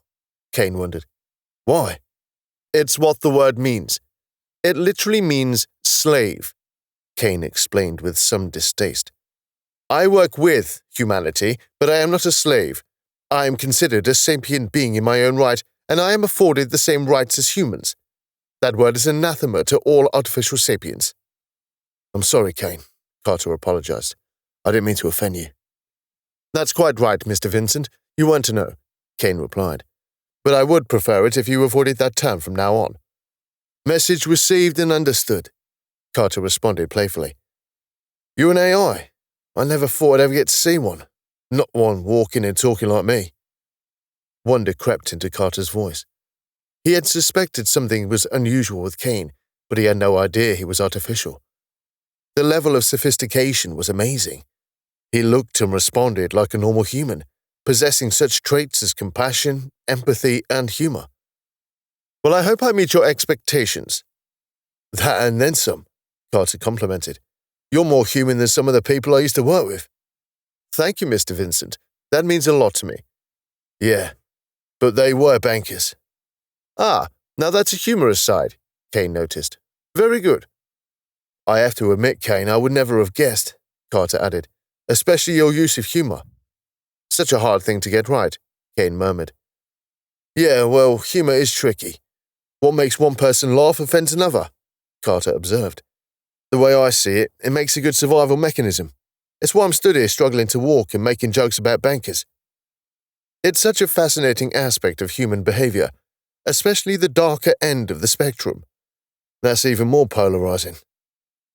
There was a shrill alarm as someone announced their presence outside. Kane strode over and opened the door to a young man bearing a box filled with bottles. Kane thanked him and returned back to Carter, placing the box on the counter before him. Carter lifted one of the bottles up and looked at it. "Still cold," he whispered with satisfaction. It bore a legend not dissimilar to those he was used to. It seemed little had changed in the world of beer, at least. Even the name of the beer seemed remarkably familiar. Liberation Lager. "Someone in the brewery has a sense of humor," Carter noted as he unscrewed the lid. He took a swig and marveled at the taste. It had been some time, he thought to himself, before realizing it hadn't just been a few weeks or months, but millennia since his last beer. It was a crisp taste and a little different to what he was used to, but in a pleasant way. It tasted clearer, less chemical. There was a slight citrus flavor to it as well. "Not bad. I'm delivery too. I could get used to this. Normally you'd have to pick these up from a collection point, but you're in quarantine at the moment, so you get a delivery." "Quarantine?" "We have to be careful when dealing with those who have been in stasis. It's not just you that has been preserved, but your bacteria as well. These diseases from your time that might not present a threat to you could kill millions of modern humans. Likewise, there are pathogens around now your body simply can't cope with," Kane elucidated. "Until we make sure you are free of ancient bacteria and immunized against modern ones, you have to remain in quarantine." "Well, it's not like I'm very mobile at the moment anyway," Carter quipped as he started looking around the kitchen area. "Where's the fridge?" "Fridge? Refrigerator, cold box, somewhere you could put cold beer." Carter had the realization he was going to be doing a lot of this. Kane grabbed the remaining beers and walked over to a long panel on the wall. Kane plunged the bottles into the translucent green gel in the panel and left them there, suspended in the gelatinous substance. "That's the fridge." "It's a cold place to store food and drink," Kane responded with what Carter detected as possible sarcasm. "Weird." "This is what we need to work on, Mr. Vincent. If the items in this living space seem weird to you, then the world out there is going to be quite overwhelming." "I have no doubt. Beer is still a thing, so chalk that one up as a positive," Carter responded. "Goo fridge goes in the unsure pile, though. We tend to refer to it as a chiller or chill wall." "It's definitely a goo fridge," Carter determined. "What about television? Does that still exist, or do we have some weird holograms or something?" "Television is somewhat of an archaic term, but it does still exist, yes," Kane explained. "They're referred to as visual entertainment streams, or just streams for short." "You still have programs on it? Movies, that kind of thing?" "Yes." "Funny. I would have thought that would have been replaced," Carter mused as he sipped on his beer. "There are modern forms of entertainment, but this does not negate the old ones. The visual medium is still popular because it works on a basic level. There are a few practical issues, though. Entertainment downloads are not possible whilst in space, as communications is reserved for essential traffic. There is still a wide library of streams available, however." "I don't see a display or flat screen or anything like that." "That's because there aren't any," Kane pointed out. As he stated this, the entire wall came alive, displaying the ship's logo. "Whoa, the whole wall!" "Most of the walls and surfaces on the ship can act as a display if needed." "How do I control it?" "Through the media pad over there." He could see what Kane was pointing to. It was going to take him ages to get there. He wondered whether that was deliberate on Kane's behalf, giving him motivation for exercise. "So, what is there to watch? Have the programs changed much?"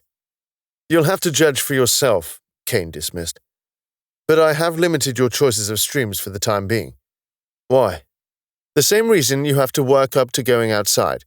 Too much exposure could have ill effects on you at this stage," Kane elaborated. "I'm going to start you off with a few documentaries, some of the safer streams and some of the older streams I have." "Is that all?"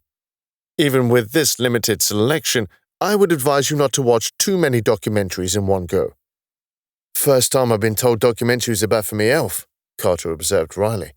"They can be in this situation, Mr. Vincent." "What about movies?" "I do have a couple of ancient films in my library, but I believe they were all after you went into stasis, so there won't be anything familiar. However, they should be safe for you to watch." Carter grumbled to himself as he finished off the beer. He put the bottle back on the counter and gasped. His arms felt like they'd been bodybuilding without any warm-up. Now, didn't know how tired I could get drinking a beer. Don't get too tired already, Mr. Vincent, Kane chided. We've still got a few more exercises to do. Chapter 7. Carter woke with a start. He was lying on top of his bed, still in his exoskeleton. The sheets were soaking from his sweat and he could feel tears on his face. He dabbed at them and found they were plentiful. He must have been crying all night without even realizing it.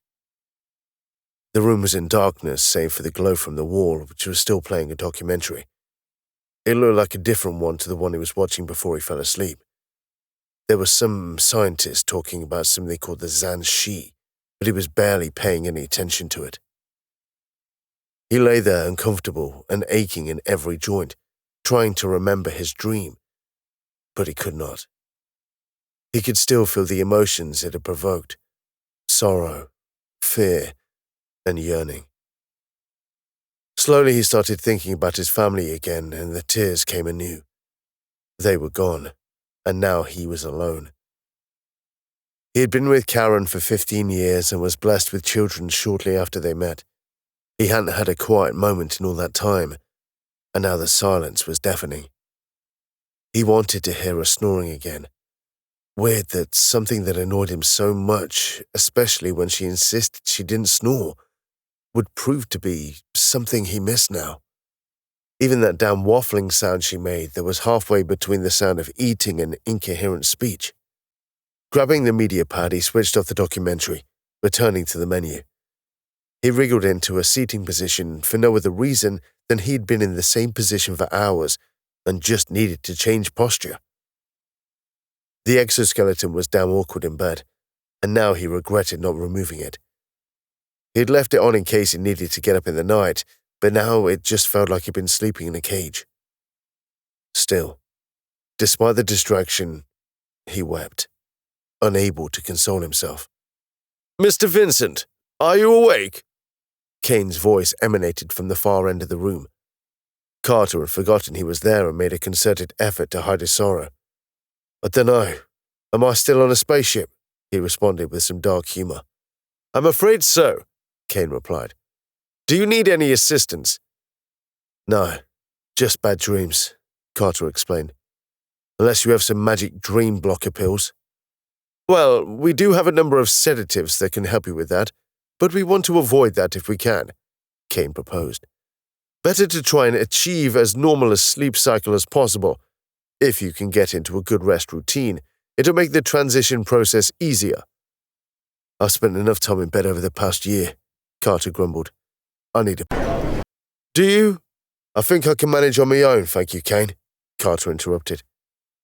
Carter stood up carefully, wobbling a little as he did so. He started to make the long, arduous journey to the toilet, propping himself up occasionally against the wall. Eventually, he managed to reach his destination and proceeded to relieve himself. He scoured the environment as he waited and noticed a panel on the wall next to the toilet. There seemed to be a bewildering array of options available, and he was curious as to what this toilet could do that required so many options. Although it initially appeared conventional, it didn't appear to be made out of ceramic. At least, no ceramic he was familiar with. He staggered back into the main living space and slowly made his way to the comfortable chair, collapsing in it with exhausted abandon. Staring at Kane, he did wonder as to whether it was weird for him to be sat in the dark watching him. Kane was acting as a nurse, sure, but it did seem a little creepy. But at the same time, he was a robot, or android, and not a human being. Kane was essentially technology, and nobody cared if the television watched them sleep.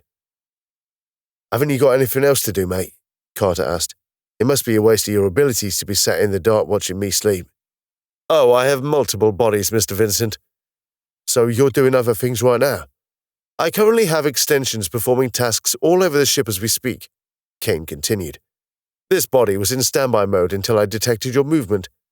That's some multitasking. My wife would have loved you. I enjoy it. It allows me to spend a lot of time socializing with humans and helps me build relationships with them. So if these bodies are extensions of yourself, where are you exactly?" "My core is built into the ship itself. However, the company who developed me felt that I needed extensions or android bodies so that I may enjoy the same freedom as any human and go where I liked. That seems surprisingly enlightened. I think so. The Republic has been very good to artificial sapiens, Kane admired, but humanity had to learn a few hard lessons about artificial intelligence over the years. I think it was hard for them to accept the psychological impact of being an intelligence trapped inside an immobile frame, as well as accepting the idea of equal rights. Still, at least they didn't provoke a machine revolution. Carter laughed heartily. You never felt the same impulse to say, "Die, meatbag." I would be curious to study the reaction, Kane retorted, but I'd probably get the intonation wrong, and I don't want to destroy the trust I built up. Like I said before, human humor is a difficult thing to master. We'll have to work on that, Carter offered. Some minor mischief will give me something to do. If it helps your recovery, I'd be glad to hear more. It's a deal then. Nothing too rambunctious, though, Kane advised. No, I don't want to get you into trouble. Carter was intrigued by Kane, far more human than he would ever have expected an AI to be, and quite charming, in his own way. He was also grateful for his company in these twilight hours. The conversation stopped him from dwelling quite so much on his predicament. Not that it stopped it completely. As soon as the silence returned, he found his thoughts returning back to his wife and children. He couldn't help but wonder how Jacob and Elizabeth fared without him. He hoped that they'd lived long and happy lives and had families of their own. The thought then struck him about whether the family line had passed down the last 2,000 years. Did he have descendants that were alive now? If both of his children had 2 children each, and they had 2 children each, how many descendants would he have after 2,000 years? Given that the genetics would have been mixed up with each generation, would there be anything left of his genes that would be recognized with a DNA test? There would be hundreds of thousands, if not millions of descendants, and that was being conservative. With so many, how could he even start to relate to any of them?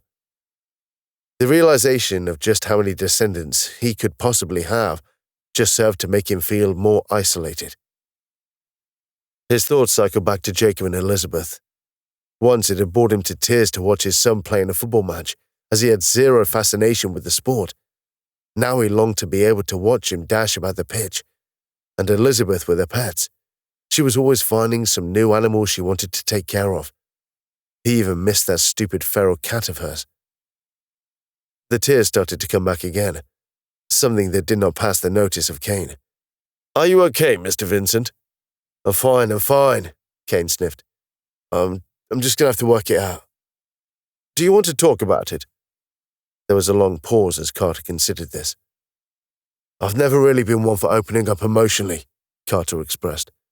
When I grew up, if you showed any emotional vulnerability, you got kicked out of you. So you learn to suppress it, hide it away so it can't be used against you. Then it becomes the default behavior, and you don't think about it. Just bottle it up and carry on. That's the way to be a man. Stupid, I know. It's a perfectly logical reaction to a harsh environment. What I don't understand is why you create a harsh environment for each other in the first place, Kane observed. But you are in a safe space now. Anything you say is purely between you and me. I don't know. Don't you record everything you see? Not if I don't want to. You can even browse my memory from any console. It's your legal right to view any records of any interactions with myself, Kane added. But I don't tend to record interactions outside of professional operational parameters anyway. If I am to build trust with my human colleagues, then confidentiality is an important part of that. Makes sense, Carter agreed. But I'm still not comfortable with it, though. I understand, Mr. Vincent, but if you ever want to talk, I am here for you. Thank you, Kane, Carter smiled. It's not a reflection on you, mate. It's just I don't feel comfortable doing that kind of thing with anyone. It took me long enough to open up to Karen. And with that mention of his wife, he was sad again. Would you prefer to play a game instead? Kane suggested. If you can't sleep, it may engage your brain in a more constructive manner. That's not a bad idea. You got any games I might understand? How about chess? Aren't you just going to beat me in every game? I know the rules, but I learned to play games the same way you do, Kane revealed. I wasn't programmed to play chess, but I was programmed to learn. Okay then. You're on. Chapter 8. Carter was perusing the visual entertainment streams when Denham Richt arrived. He'd spent a good amount of time flicking through all of the submenus trying to find something he wanted to watch, but just couldn't find anything. He didn't want to watch any more documentaries, nor did he want to watch any ancient cinema featuring old actors he remembered as young men and women. To be honest, what he wanted to do was to get out these living quarters. Plush as they were, they just started to resemble a cell to him. It didn't help that he couldn't quite determine what time it was. Without a day and night cycle, coupled with a bizarre metric clock he'd been introduced to, he found that time had become more than a little elastic. All he knew was that he felt wide awake, hungry, and rather restless. So Denham's visit was a welcome break for the monotony. "Hello, Mr. Vincent. How are you feeling this cycle?" Carter had learned that the metric day contained around 11 of the days he was used to. What he was used to as a day was now referred to as a cycle, which equated to the natural rhythm of a human being. Frankly, the whole calendar was now a foreign concept to him. "Apart from aching all over, I'm feeling okay. It feels like morning to me. Is it morning?" "Yes, it is morning." "Good. I'm having trouble establishing where I am in the day. I mean cycle." "That's understandable," Denham reacted. "It can be a problem for me as well. I would have thought you'd been used to it. We all get used to the possession of the worlds we live on, and clocks and calendars are all linked to them, but in space a standard chronometer is required, hence the metric calendar. It's just so confusing." "You get used to it," Denham snorted. "Usually the first couple of cycles are the worst, but then you start to settle into it. Not sure I'll be able to." "It might take you a little longer, but you will," Denham assured. "Now, how about those aches and pains? Anything you could describe as debilitating?" "It makes me feel tired all the time, but it's just aches and pains at the moment. Nothing unbearable, but it ain't pleasant either. It's going to take time to build up your muscles, ligaments, and tendons, but you'll find it gets easier over time," Denham explained. "Dr. Takuma will visit a bit later to examine how your body is faring." "You're not going to do that then?" "Oh, I'm not a medical doctor. That's Dr. Takuma's field, not mine," Denham deflected. "Your well-being is her priority.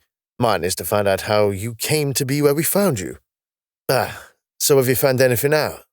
"Well, that's one of the things I wanted to talk to you about. But we'll get to that," Denham tantalized. "First, I wanted to give you some good news." The words prompted some genuine excitement in Carter, building the suspense. "What is it?" "Dr. Takuma has completed her analysis of your biochemistry, and the quarantine has now been lifted," Denham stated. "You may now venture where you like on board. Obviously, you are still restricted to the civilian areas only, but that's still a large part of the ship." "That's great. I've been itching to get out there," Carter expressed enthusiastically.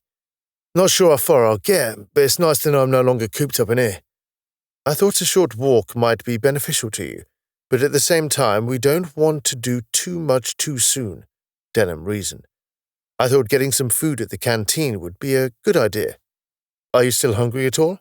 "I'm starving," Carter admitted. "Sounds like a great idea." "Good. There's a canteen nearby, which shouldn't be too much of a struggle for you," Denham analyzed. "But you are going to see plenty of things that are incongruous to what you are used to, so please let me know if the sights and sounds get too much for you." "I will." "So are you ready to get some food?" "Let's get a move on. The rate I move at, it's going to be lunchtime by the time we get there," Carter predicted. "Catch you later, Kane." "If you need me at all, Mr. Vincent, just call my name." Kane just seemed to freeze before his eyes, as though he'd just switched himself off. It was a little unnerving to watch, as though he'd been just turned into a statue, but he guessed he was just turning his attention elsewhere. Struggling slightly, Carter made his way towards the door, seeking egress. He found himself a little hesitant when he got there, as his mind suddenly wondered about what weird and wild things he was going to witness. There was trepidation, sure, but his desire to get out trumped his fear of the unknown. Denham opened the door for him, allowing him to lurch through clumsily. Outside was an unremarkable corridor with soft organic-looking walls, colored in pastel shades. It was wider than he would have expected a corridor to be, and taller. Surprisingly grandiose for a supposed military ship. If it resembled anything from his old life, it would have to be a hotel. It had that look about it. Comfortable, without being luxurious, but with an added sense of space. Looks normal out here, Carter noted. Bit quiet, though. We've only just lifted quarantine, Mr. Vincent, Denham pointed out. Okay, then. Which way? Denham pointed in the intended direction. Determined, Carter started to teeter down the corridor. Seems big for a corridor. We do have to accommodate for guests sometimes, so the corridors need to be a bit broader and higher. Gets busy then. It can get crowded, yes. So what did you want to tell me about how I got here? Shall we leave that for when we've sat down to eat? Denham dissuaded. I'd rather you concentrate on walking. Carter was curious, but Denham was probably right. It was laborious work, and his balance wasn't quite right. He'd probably have fallen already if the exoskeleton wasn't working to keep him even. Okay, Carter conceded as he slowly paced one foot in front of the other. So, I'm on a spaceship far from home. Mankind must have colonized plenty of planets. I don't think we could count how many planets have been colonized now, Denham commented. There are new colonies being founded all the time. Where do you come from? I live on Triskel, the capital planet of the Republic. So Earth isn't the capital? Carter asked, slightly crestfallen. No, but that's a conversation for another time, Denham avoided. I come from the capital city, New Athens. I still live there when I'm not in space. New Athens, like the Greek city. When the Republic was founded, the city was renamed in the honor of the home of democracy. Bit of a kick in the teeth for the British, Carter laughed as he clumsily fumbled his next step. The ancient Greeks got there first, Denham replied with some measure of humor. New Athens dwarfs the original. It is a city of over 1 billion people. Holy hell, it must be absolutely rammed with people. Not as much as some cities, but it is sprawling, Denham explained. It used to be bigger, too. The Republic has been doing a lot over the years to restore the planet's ecosystem. Humanity hasn't changed that much, then? Not really. The Republic aspires to improve life for anyone, and we strive to undo the mistakes of the past. We try, but we are still human. So, if New Athens has gotten smaller over the years, where have the people gone? There are always new colonies to populate, and the desire to be a pioneer with vast tracts of land has always appealed to people, Denham elaborated. I can see the appeal, but I've always been a city person myself. I used to be, I guess. London born and bred. Moved out to the suburbs a few years back. Carter huffed and puffed. Just got fed up with the crowds, really. So you've become more of a frontier person over time? Meh, not that much. I like to be away from the centre, but not that far, Carter shrugged. Still a city boy at heart, I guess. The frontier may be exciting, but you'll never get a good cup of coffee there, Denham quipped. This made Carter laugh. Is your accent typical of New Athens, then? Carter questioned. It just strikes me as bizarre because, to me, you sound like you're from New York. That's a side effect of the Babel implant. The implant works in conjunction with your brain to translate, and the brain tends to sculpt sounds that you are familiar with. Somewhere in your brain you must have associated me with that accent, and now that's what you hear. Weird. You might find that you talk to two people from the same location who speak the same way, and yet hear wildly different accents, Denham added. It may diminish in time with more exposure, but it's not certain.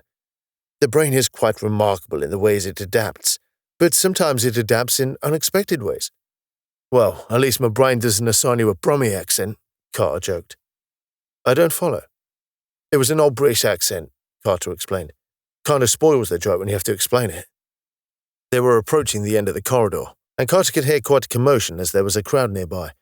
He could see it opened up to a larger space at the end, but he couldn't quite see anything beyond yet. Stalwartly, he pushed onwards, driven by his curiosity and eager to see a crowd again. Despite his complaints about crowds, he hadn't seen one since he entered palliative care, and it was a reminder of life. As he reached the end, he could see the corridor opened out onto a balcony with a mezzanine below. On that floor, he could see a large eating area with a plethora of vendors surrounding it. When Denham had referred it to a canteen, he'd expected something more Spartan and functional, similar to his place of work in his old life.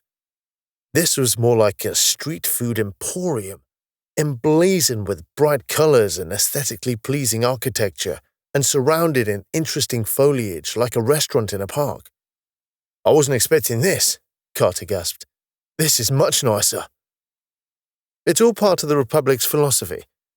If you spend a great deal of time in space, it pays to make the surroundings as comfortable as possible. It works wonders for morale, Denham pointed out. Good food and good company are a key component of that. Not sure I can handle any stairs at the moment, though. "There's a park one just over there," Denham instructed. "A what?" It's a device to move between sections of the ship in a small compartment," Denham described. "Is that like a lift or an elevator?" "Goodness, there's an archaic term," Denham giggled quietly. "Over here." Carter dragged himself over to where Denham indicated and patiently waited for the elevator. Denham pressed the call button for him, unsure as to whether he realized he had to activate the device. The door slid open and two people emerged, both wearing similar attire to Denham. Carter paused to watch them walking away and then stepped into the elevator. "The doors didn't close on me," he detected. "That's because I knew you hadn't entered yet. Kane? I did say I was part of the ship, Mr. Vincent." The disembodied voice came back. "Taking you down to the canteen." The elevator descended with speed that surprised Carter, and yet he hadn't even noticed the motion. The only indication he had of transit was that the doors were opening again and onto a different perspective. Marveling at the smooth transition, he stepped out of the elevator carefully. "You know, Doctor, I was expecting something far weirder than this, but this is relatively normal. I mean, I know I'm on a spaceship, and this is much more pleasant than I imagined, but I haven't seen anything that freaked me out yet. Don't get complacent, Mr. Vincent. Those moments will come." Carter took in his surroundings. He could see vines hanging from one of the balconies, breaking up the geometry agreeably. There were bushes ahead of him and patches of soil and grass, with a pathway leading toward the canteen area. There was an aromatic scent drifting through the air, mixing flora with cooking. There was a small tree to one side, but it wasn't any species he was familiar with. It looked full-grown, but seemed rather small at the same time. It had long hanging leaves, creating a shroud around it, but the bark looked similar to a palm tree, and the colors were a vibrant mix of purple and red. "That tree's a little weird, granted." "That's a hollow Michael," Denham explained. "Quite common across the Republic." "Why is it called that?" "I don't know, to be perfectly honest," Denham admitted. "The reason's probably been lost to antiquity." Carter dismissed this and made his way towards the path. His legs were starting to ache significantly now, and he would have to rest soon. Still, he was pleased he got this far, weird tree or not. He continued up the path, Denham patiently keeping in step with him. Several people walked past, with a couple snatching glances at Carter. He didn't mind that. He probably did look weird with this exoskeleton on him and careening awkwardly. Something caught his attention as it drew closer. It was tall and thin, almost completely symmetrical around its cylindrical body shape. It spun around on three prehensile legs that separated from its lower body mass. There were three limbs 2/3 of the way up, resembling a mix of both tentacle and arm, flexible but with joints. Just above that, it seemed to have a baleen structure, almost like a collar, and above that, a single compound eye that wrapped around the entire circumference of its head. There were a few other odd structures on its head that he couldn't quite attribute to anything in his knowledge. As it spun past him, it warbled and whistled, and he started to hear something in what sounded like a Japanese accent. "Good cycle, so friend." "Good cycle," Denham responded. Carter wobbled unexpectedly and almost fell over backwards, his exoskeleton straining hard to right him. Was that an alien?" Carter whispered in part awe, part terror. "We prefer the term Xeno, but yes," Denham answered. "That, Mr. Vincent, is a Philim. Dr. Lux Pang, to be precise." "That's his name?" "Yes," Denham confirmed. "Are you okay? I think you may be having one of those moments you were talking about. Let's get you sat down for a moment." Denham held on to Carter as they staggered the last few steps to the seating area. Denham escorted him to a free table and he collapsed into the comfortable chair. "How are you doing, Mr. Vincent? Are you experiencing any symptoms of shock?" "I am shocked, but I don't know if I'm in shock," Carter revealed. "My heart's banging away, though." Carter held out his hand and found it twitching. He could feel adrenaline coursing through him. Maybe he thought it was a fight or flight response. "Let's just give it a few minutes," Denham reasoned. "Doctor, what the hell is a film?" "They are a xenospecies that we came into contact with over a millennia ago. They're much more advanced than us, but we've built up quite a friendly relationship over the years. Well, since the Republic anyway," Denham explained. "They've been helping us in various scientific fields, but they have this code where they can't give us answers we haven't earned ourselves, so they stick to our technological level when helping us." "Man, a goddamn alien," Carter whispered to himself. "I thought I was hallucinating when I woke up in your hospital. Was that what I saw?" "It was another film, Dr. Exotic Nur. Do they all have names like that?" "They're pseudonyms, technically. They chose them for their human interactions. Their own names are more musical in nature and hard to replicate." "Are there more like him on board?" "There are a few xenospecies on board, yes. Not many, though. Just a tiny percentage of the overall complement of crew. Humanity hasn't got the best history when it comes to xeno-civilizations," Denham evoked. "We're trying to change that, but it's a slow process." "Never thought I'd ever get to see an alien. I mean Xeno," Carter breathed, now starting to feel the adrenaline wear off a little. "Are there many out there?" "Life seems to spring up everywhere, but intelligent civilizations are few and far between. Still, every civilization tends to expand to the point where they start meeting each other eventually. This did slow down once boundaries were established, but we are still occasionally meeting new species every now and again." "We're not at war with any of them, are we?" "There are tensions, but we're not at war with any of them. It wouldn't be a good idea at the best of times, as many of them are far ahead of us, and there are some that we consider godlike." "That powerful?" "Power's a bit of a loaded word. The Philim are a pacifist culture, by and large, but they are practically invincible to us. If we went to war with them, they could just sit there in their ships for all eternity and never receive so much as a bruise," Denham elaborated. "They wouldn't fire back, but they don't need to." "Good job they're on our side, then." "This isn't really about sides, as the galactic hierarchy is a little more complicated than that," Denham contested. "There are a few civilizations at a similar level to ourselves, like the Jujin Kai, Talalians, and the Ocaran. Some that are a little ahead, like the Maquin and the Colomine. Then there are those that are way ahead, like the Philim, Irians, and the Venhydran. Finally, even above them are the Zanshi. Each have their own cultures, motivations, alliances, and enemies, and that is by no means an exhaustive list." "So what? We're like a junior member of the community?" "In a way. At the larger scale, we are very much a neophyte species," Denham revealed. "This is one of the things that those we awaken from long periods of stasis struggle with. It can provide deep existential dread when confronted with how insignificant we are.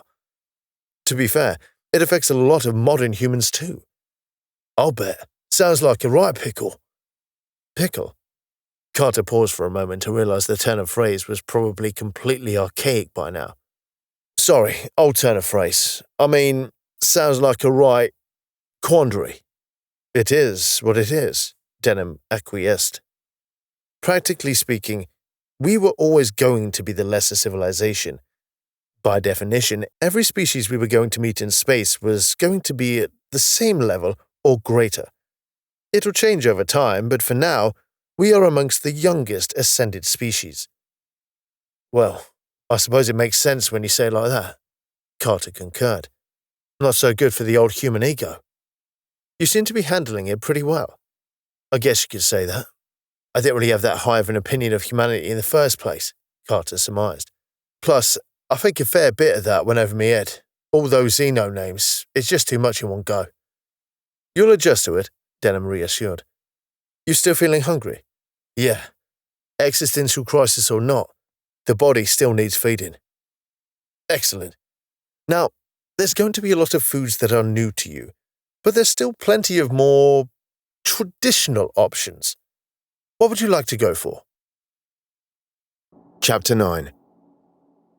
Carter looked around at the various vendors around the eating area and was perplexed.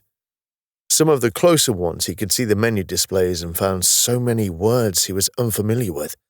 I don't even know where to begin, Carter cursed. Do you still eat burgers? Yes, we do still have burgers, Denham announced. There are quite a variety of meats available, but I would presume you would prefer something more like traditional cattle. You presume right, Doctor. Beef if they have it, but anything like chicken or pork would be good too. Right, I'll be back shortly. Denham wandered off to a vendor on the far side of the seating area. Idly looking around, Carter took in some of the sights and sounds of this open area. Despite the unexpected trauma of meeting his first alien, the area was quite a relaxing environment, and it did help soothe his jangled nerves. It felt good to be around people again, surrounded by that constant murmur of conversation, so much more preferable to the steady rhythms of electronic devices in quiet, sterile surroundings. He could see a group of friends laughing together as they swapped stories and anecdotes as they ate. There was a woman carefully studying her media pad as she tucked into something that looked rather repulsive, all slimy and gelatinous. Two others nearby were locked in a battle of wits over a game he didn't recognize, projected onto the surface of their table. Another group a bit further away appeared to be talking more serious matters, debating in a friendly but contentious debate. One of them was remarkably tall, around 8 foot tall.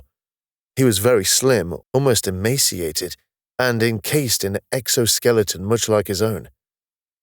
As he studied him, it became apparent that there was another one of those things that he was going to have to learn all about. It was weird, but at least it wasn't a spinning bollard. He could see Denham walking back towards him, carrying what looked like a tray, but looked like it had some mechanism beneath the flat surface that seemed to be helping balance the load. On it, he could see the object of his sudden infatuation. A big, fat burger. His stomach gurgled in anticipation as he attempted to discern the unique smell amongst all the other aromas. There you go. Denham placed the tray down on the table, handing him his burger. He took off another plate, only this one had something that looked like a stew inside a waffle bowl. What's that? This is a cachago.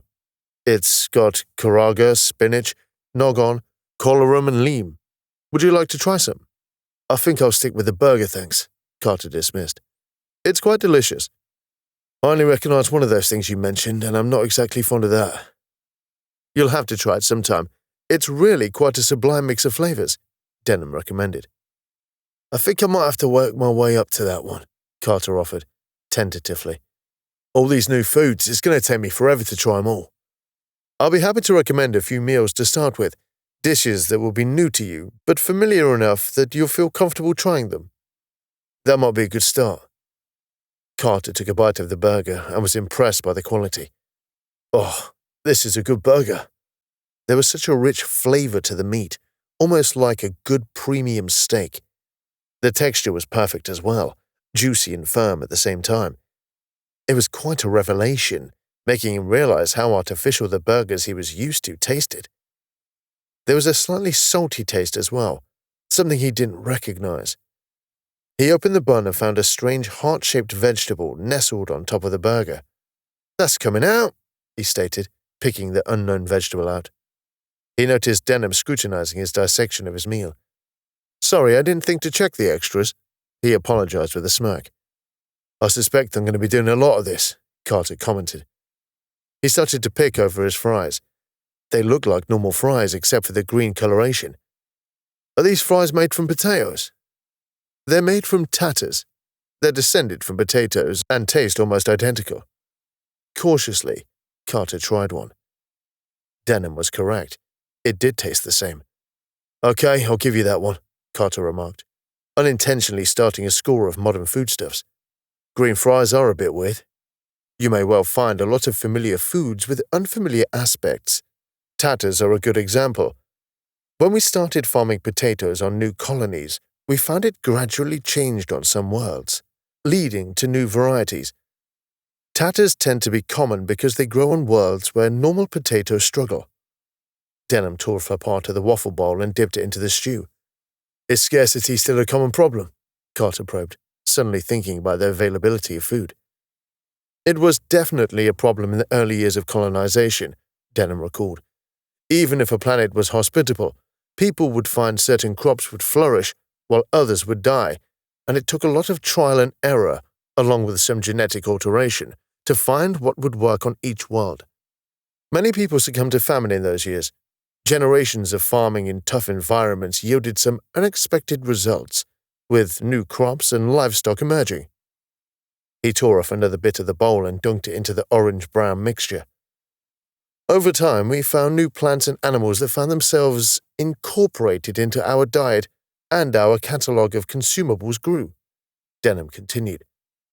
Now, some things like the tatter are very common, meaning that starvation is a rarity, but certain things can only be farmed on certain worlds, and this creates a scarcity of certain things. It really depends on where you are in the Republic and what is available close to you.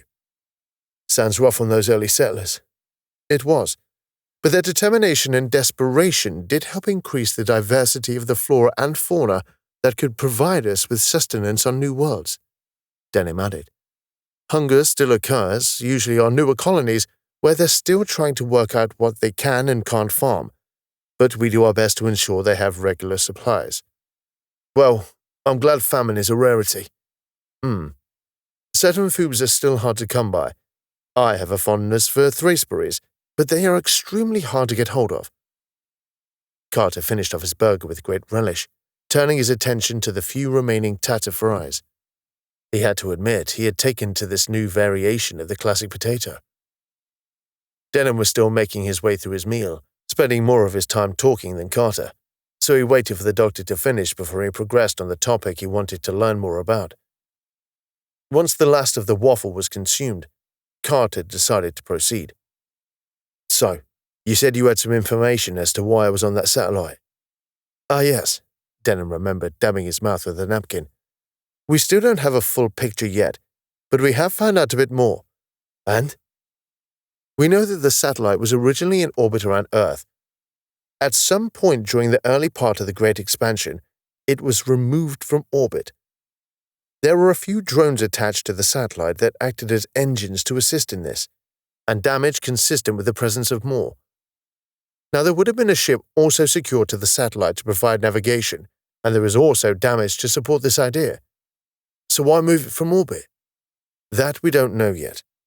We know that the ship belonged to the Hela Corporation, as did the drones, and the location we found you would also be consistent with that, as it would have once been part of their territory, Denham explained. It is also possible that they wanted the population of the satellite for genetic diversity. Even with those in stasis that were terminally ill, your genes were still valuable. They could easily clone you and add to a colony's genetic diversity, which was a common problem back then. They were just after the DNA. Couldn't they have just taken blood samples? Most of the population on board the satellite were healthy, so they could have just woken up. But those who were sick, they would have harvested the genes, Denham reasoned. But the motivations for this are pure speculation on my part. It's just a likely possible motive. And I didn't have any say in this. At that time, laws were flexible, to say the least. Denham chose his words carefully. It was a Hela satellite. You were their property. And wasn't that illegal? What the hell happened to human rights? During the Great Expansion, corporate law was the primary law. All else was secondary. Denham spoke with disdain. There's a lot of history to go through on this, but the Hela Corporation started off specializing in medical services, and they were one of the early pioneers in stasis technology, which is probably how you came to be on their satellite in the first place. If we were valuable to the Hela Corporation, why did they abandon us? I suspect that the ship that was hauling the satellite abandoned it because they were in danger of interception, possibly by another corporation, and they decided to cut their losses and run, Denham posited. During that era, skirmishes between the corporations were common, even before the corporate wars. Competition drove the expansion, but it also drove a lot of conflict. So, I and every other poor b***er on that satellite was little more than a commodity, and easily jettisoned to save their owners' skins. It's harsh, but that's how it is with the corporations, Denham chided. And little has changed in that regard, I'm afraid. Are they still around now? The Hello Corporation do still exist, yes. Can't you investigate their corporate offices and go through the records? Not really. The Hello Corporation are their own separate empire now, separate to the Republic. They're an empire. The Republic only makes up a fraction of the human territories, Mr. Vincent, Denham pointed out. The Great Expansion was driven by the corporations in their quest for resources and profit, so it was inevitable that they would be the ones to establish the territorial boundaries. I suppose it makes sense. Even in my time, it seemed private companies were far more interested in space than governments were, Carter conceded. So how many of these corporations are there? There are 4 corporate empires, 1 theocracy, and the Republic, making up the sum total of human territory, Denham calculated. Even the Republic was a corporate empire not so long ago. So what happened? There was a revolution, quite a bloody one from what I recall. It was within your lifetime. I was a child at the time, but yes. Denham didn't seem too comfortable at being forced to recall his childhood. There was a change in his facial expression and his posture that suggested a deep sadness. Suspecting that there was some hidden trauma there, Carter felt it was perhaps prudent to ease back on the questioning in that particular area. Abducted by a heartless corporation to be harvested for my genes, abandoned in deep space and left in a cold, dark tomb for thousands of years, Carter summarized. I can't say the future has been too kind to me, Doc. None of it you could have done anything about, Denham reminded, but you can do something about it now. What form it takes is up to you, but the opportunity is there. I'd like to believe you, Doctor, but I can't avoid being cynical. Doubts are perfectly healthy, Mr. Vincent. It means that you are thinking. Only a fool or a fanatic has total conviction. At the risk of sounding foolish, I don't doubt that at all. Denham smiled in response. I know what we've found so far is sparse at best, but I thought you'd like to be kept updated. I appreciate you keeping me in the loop. Denham wore a puzzled expression again. I appreciate you keeping me informed, Carter edited. I'm going to be doing this forever, aren't I? Not a problem. If I were in your position, I would want to know everything immediately, Denham emphasized. Now, if you're up for it, perhaps we could head back? I don't know. I kind of like it here. I'd like to stay longer if I could. Small doses to begin with, Mr. Vincent. Small doses. Carter had to concede that Denham was probably right. The open area and relaxing, yet vibrant atmosphere did make him want to stay, at least for a while, but the exposure to all these new facets of modern life were draining. Encountering the alien, weird new foods, finding out how he was likely traded as a commodity. It was a lot to process. Yeah, you're right, Carter reluctantly submitted. It has been a bit much for me. Carter stood up, wobbling as he did so, and his joints sending barbs of pain through his nervous system. Are you all right? Just my knees and ankles, Carter replied. Don't think they were ready for that. I'll manage. He started to move very slowly at first, but moving a little faster after a few steps. Still painfully slow compared to normal standards, but he was determined to improve. Gradually, they made their way to the parkway and stepped into it. I appreciate you being so patient, Doctor, Carter thanked, especially with all the questions. Not at all, Mr. Vincent, Denham responded. I do understand the desire to know better than most. It is, after all, what drives me. Good, because I've got about 1 million others, Carter smiled. They disembarked on the next floor and started making their way back to Carter's living quarters. Dr. Takuma will be coming to visit you in a few hours to assess how you're getting on, Denham stated, and Commander Voight wanted to speak with you as well. Commander? Carter echoed with surprise, wavering slightly as he did so. Is that like second in command? It is. She's quite keen to meet you. Why? I would have thought a commander would be too busy running the ship to be concerned with a patient. The commander wants to discuss your options. And what do you want to do when we arrive at our destination? Denham explained. Oh, is this like a formal thing? Do I need to dress up for it or anything? No. It's just an informal visit. Any casual clothing will do. I feel like a bit of a slob at the moment, Carter commented. I think a few ice ages have passed since I last had a shave. That might be a good idea, Denham advised, amused by his unusual perspective. I can't say I've given my future much thought yet, Carter admitted. I'm still trying to come to terms with the present. No one's going to rush you into a decision, so don't worry about it, Denham soothed. It's just to give you a few things to think about, that's all. I've got plenty to think about already. Not sure the old thing can stand the workload, Carter joked, pointing at his head. You'll manage, Denham smiled slightly, opening the door to his living quarters. Now I shall see you again soon, Mr. Vincent. Next time we shall see if we can get you to the nearest viewing gallery. Viewing gallery? What's that? Like an art gallery? You wanted to validate that you were on a spaceship. What better way than to see it for yourself? Oh, it's like a planetarium, only with real planets, Carter realized. Actually, that sounds pretty good. You got yourself a date, Doctor. Good. We'll continue our little discussion then. See you later. Chapter 10. It had been a few hours since Dr. Takuma had paid him a visit, and Carter was starting to bounce off the walls again. Kane had been doing his best to keep him occupied, but after a while, Carter started to tire of his company and asked for some solitude. This turned out to be a mistake. Soon enough, he was haunted again, stewing over the thoughts of his long-dead family. He sat in one of the comfortable chairs and stared at the glass fragments littering the floor, the remnants of a bottle he had hurled at the wall during a moment of angry despair. Now he regretted his action. Not because of the damage, but because he could not clear it up, and now he had a floor full of hazards. One shard lay on the floor next to his naked foot, and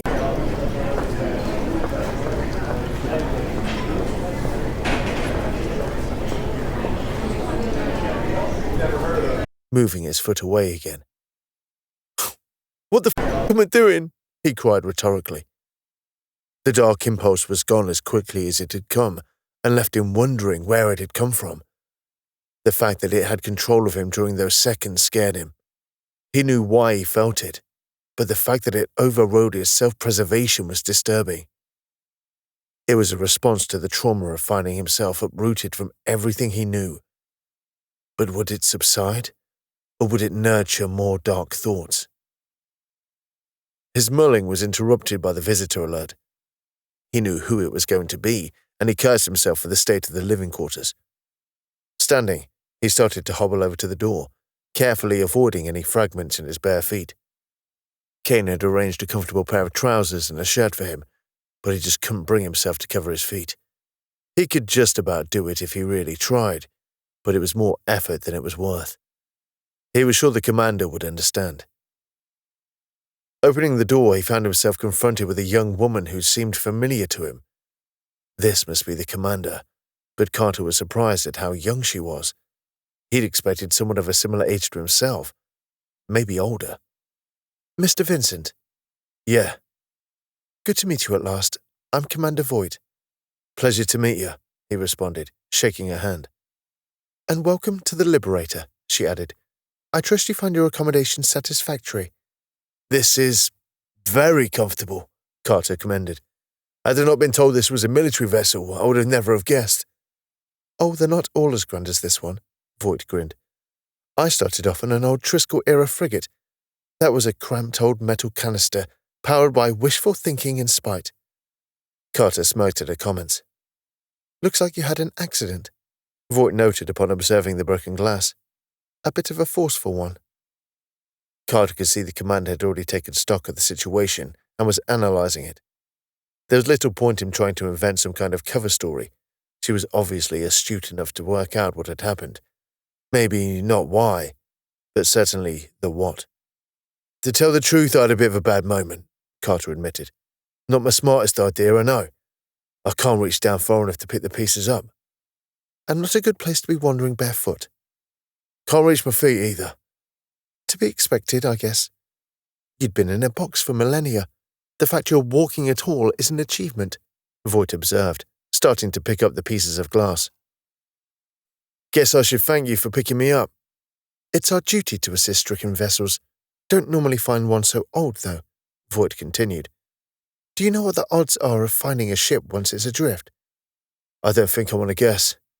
You'd be right, Voight stated, picking up the last few shards.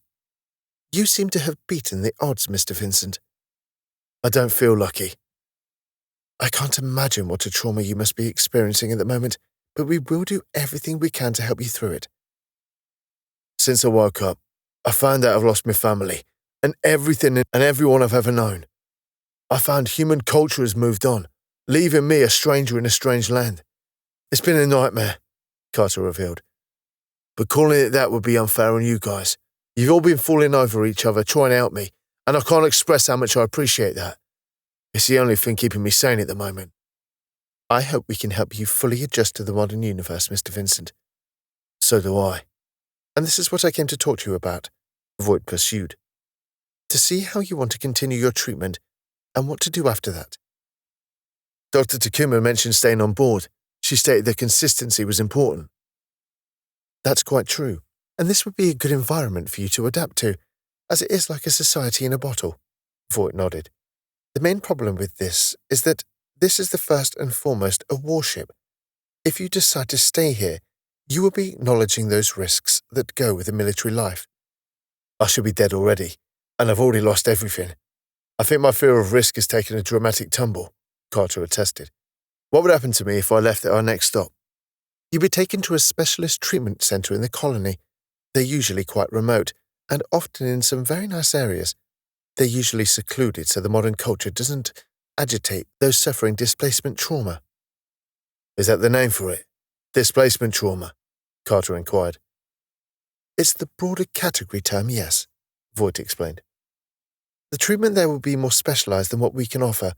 It does mean some short-term disruption, but it might be better in the long term. It would certainly take you out of the risk environment. So what's the short-term disruption about? There's the bureaucracy registering you, finding you the accommodation and sorting out the funding. That's all its own kind of fun. Then there's the fact that you'll be exposed to everything the future has to offer until the moment a place is found, which could cause you more trauma, Voight elaborated. With those still in the stasis chambers, we can keep them in storage until that is all completed, and we wake them up in a controlled manner. We didn't have the luxury with you, and it's why Dr. Takuma is keen on keeping you here. I'm inclined to go with the doctor. She's done all right by me so far, Carter agreed. Plus, I can always disembark at the next stopover. That is correct, but you can never predict what is going to happen in the void. It's dangerous out here. Dangerous in ways your generation couldn't even speculate on, Voight reiterated. It might sound dramatic, but there are threats you are just not aware of yet. Commander, we can fill a library with all the things I'm not aware of yet. I just wanted to impress upon you the risk you take by staying here. And I accept that, at least in the short term, Carter replied. I already made my peace with death in the hospital bed back in London. As long as you're comfortable with that, Voight settled. I leave your treatment to the doctor's discretion, but if you are to be with us for a while, you could think about finding a purpose, something to do with this new life. We do have extensive training facilities here, so have a look at what is available and what you might like to do. There's even a few civilian vacancies on board if you were thinking of a longer-term residency. You're offering me a job? Voight smiled at this. I'm not offering you anything. You still have to earn it, she contradicted. You can apply for a probationary training period in whatever role is available. You perform well in the role and pass all the relevant criteria, and you could make it permanent. Like an apprenticeship, Carter compared. Yes, you would be like an apprentice. Carter considered this. He felt like he was a bit old to be an apprentice, but then what choice did he have? He was starting over in an unfamiliar world. An apprenticeship would probably be the best course of action, even if they had some investment bankers around now. He would be woefully out of date. He didn't even know what the currency was. I had a quick look through them, and I did see one which might prove intriguing to you. What was that? Cultural advisor. It's a role within our diplomatic staff. Cultural advisor? What do they do, aside from advising about culture anyway? They are a liaison between parties from different factions that informs negotiations from a cultural angle. Say one party has a taboo against any kind of deceit. Your job would be to advise the other party of this and suggest possible means of approaching the situation, Voight detailed. You would also act as a liaison with xenocultures, explaining human culture to them whilst learning all you can about theirs. And why do you think this would be a good fit for me? Think about it, Mr. Vincent. You have an almost external perspective upon our culture. Familiar enough to be able to relate to it, estranged enough to have a Xeno's point of view, Voight suggested. If you have good negotiation skills, this could be a good opportunity for you. This was an interesting tactic from the commander.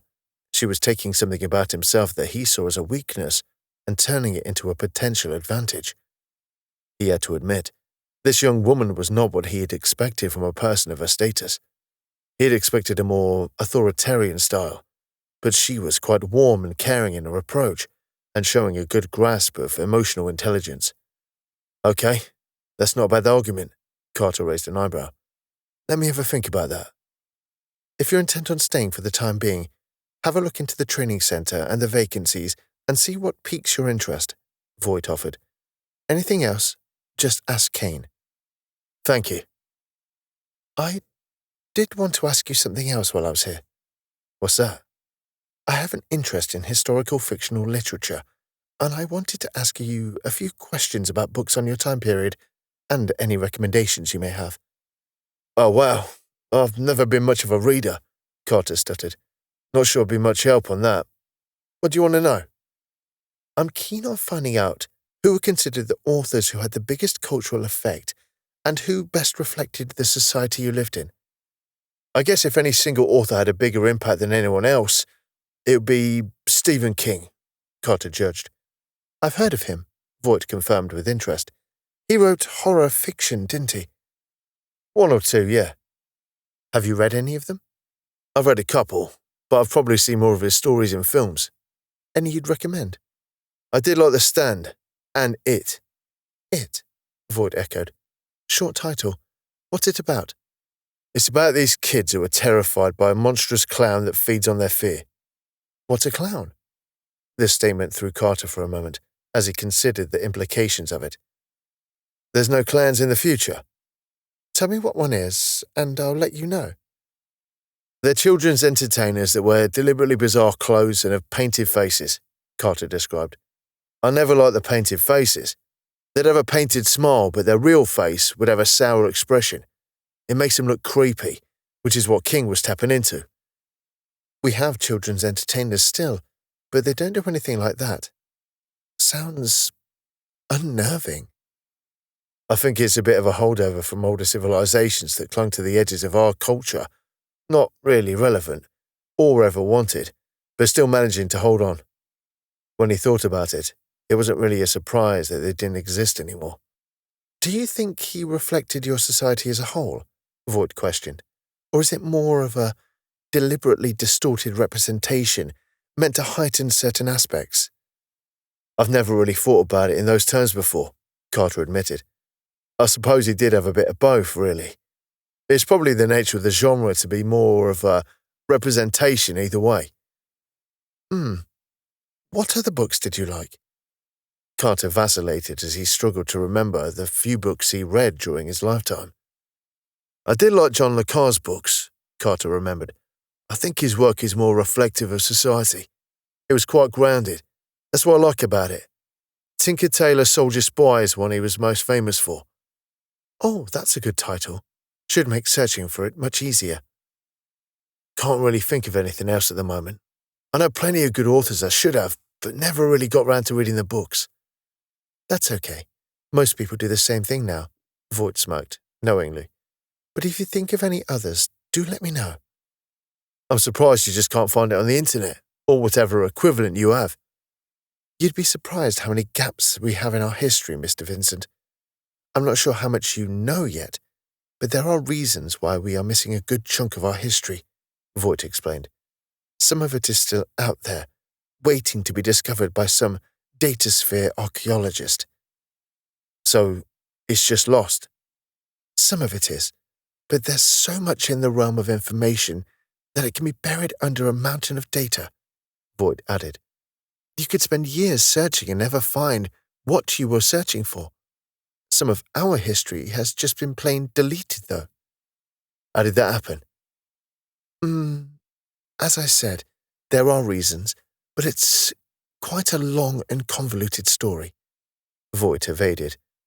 And I don't want to disrupt the adjustment programs that Dr. Takuma has put in place. Carter was noticing a pattern of avoidance here regarding... What was it regarding? He couldn't begin to guess, but there was something that was being held back. It was obvious, whatever it was an elephant in the room for them. The frustration of the trickle feed of information annoyed him. He could understand the reasons the doctor had given him, but this didn't make it any less frustrating. I don't know what it is that you guys keep tiptoeing around, but I wish you'd just all tell me. I would like to be as honest as possible with you, Mr. Vincent, but we do have protocols for these situations, and they do exist for a reason, Voight reasoned. It's better to take things slowly when acclimatizing someone. I know you all think that, but it's incredibly annoying to be on the other side of that policy.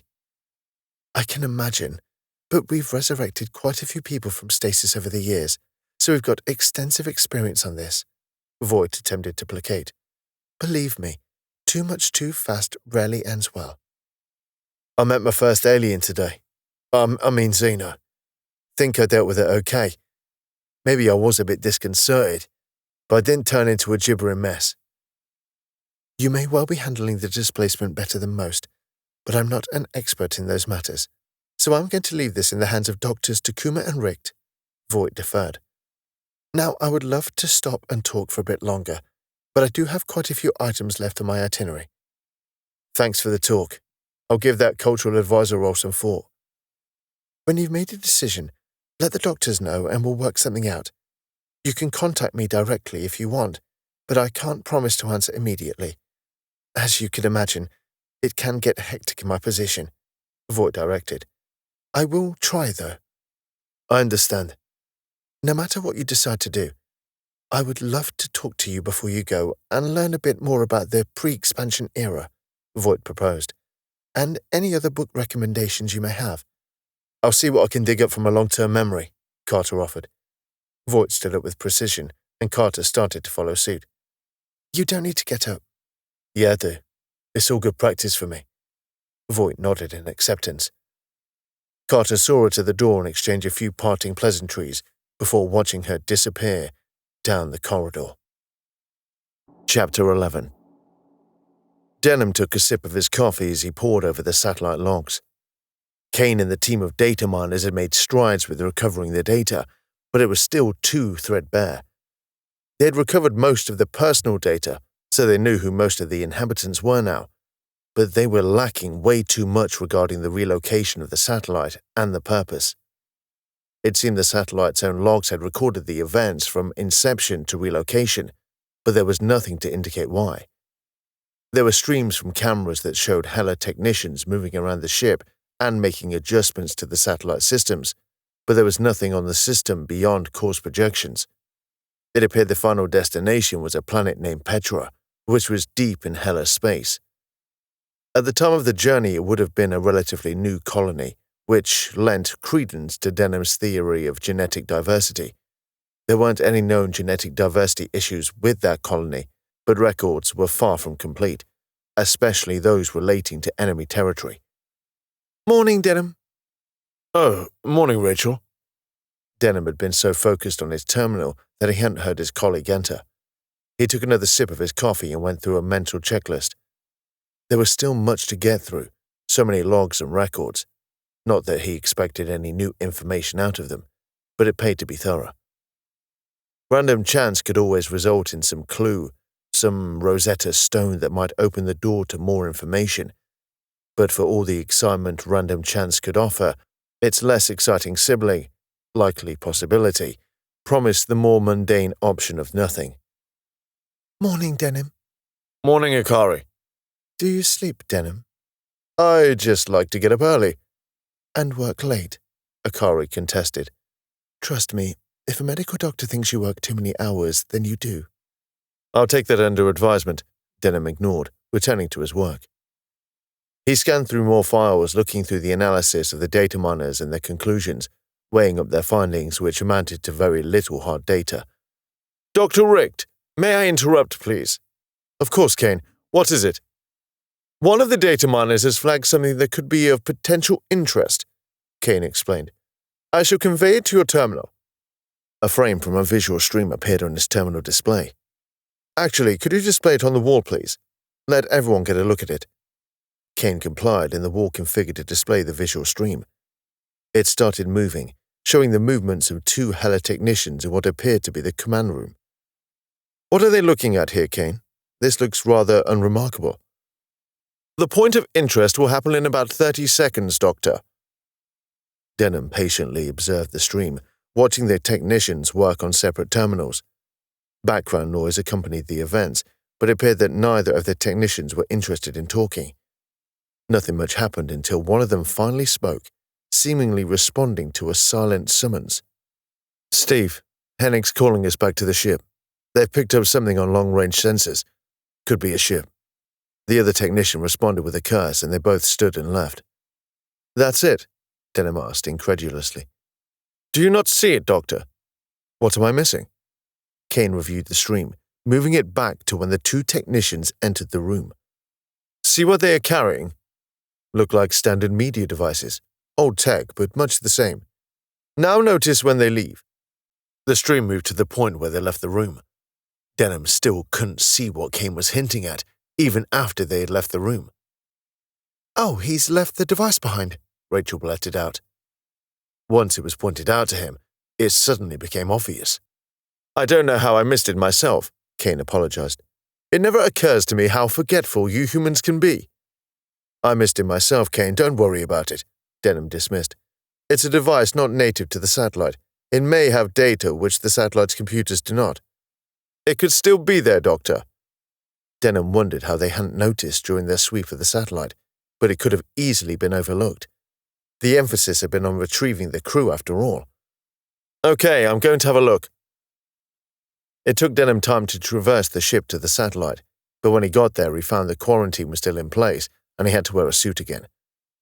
Cursing, he climbed into one and placed the helmet over his head, the fabric of the suit and the helmet knitting together into a single sealed suit.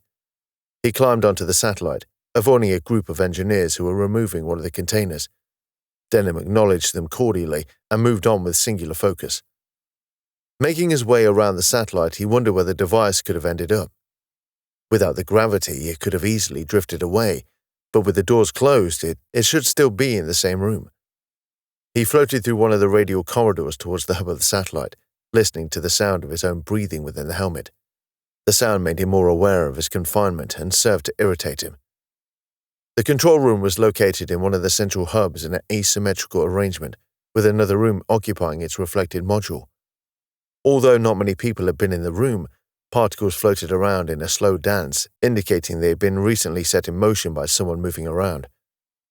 The console that featured in the stream, where the technicians left the device, was visible, but the desired object was not.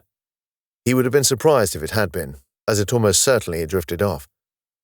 Scanning the locale, he could see a few floating objects, a small electronic tool, a plastic wrapper, a water bottle with some water floating in a small sphere inside, and a number of other small and inconsequential items, nothing that appeared like a media pad or similar device.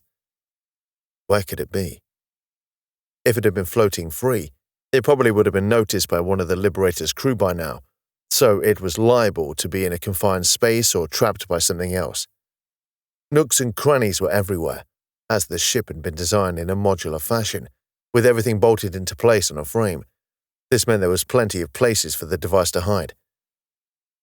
He started searching, reaching into the gaps between consoles and behind component modules on the walls.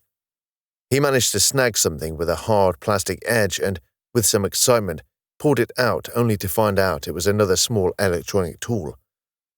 "Where are you?" he asked himself. It was like trying to find one of his children's shoes. One could easily be found, the other lost to some cosmic vortex located in their bedrooms. Invariably, it always turned up in some bizarre location, leaving him to wonder how it got there.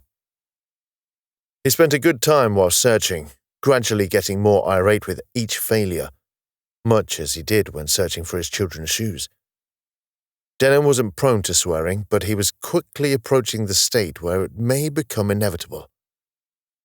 Then he discovered something.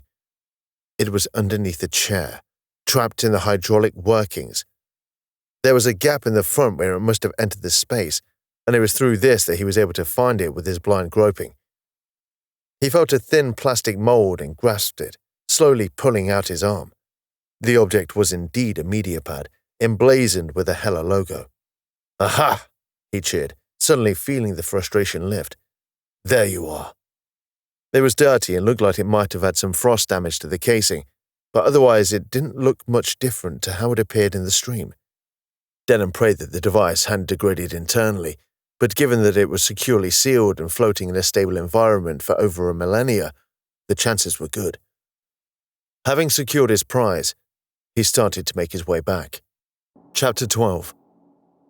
"Found it!" he announced triumphantly as he re-entered the research office. "Excellent," Rachel responded. "Where's Akari?" "She went to medical," Rachel notified.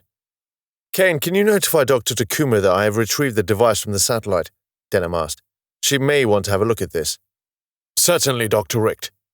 Denham returned to his desk and placed the device in a flat area, planning what he was going to do next.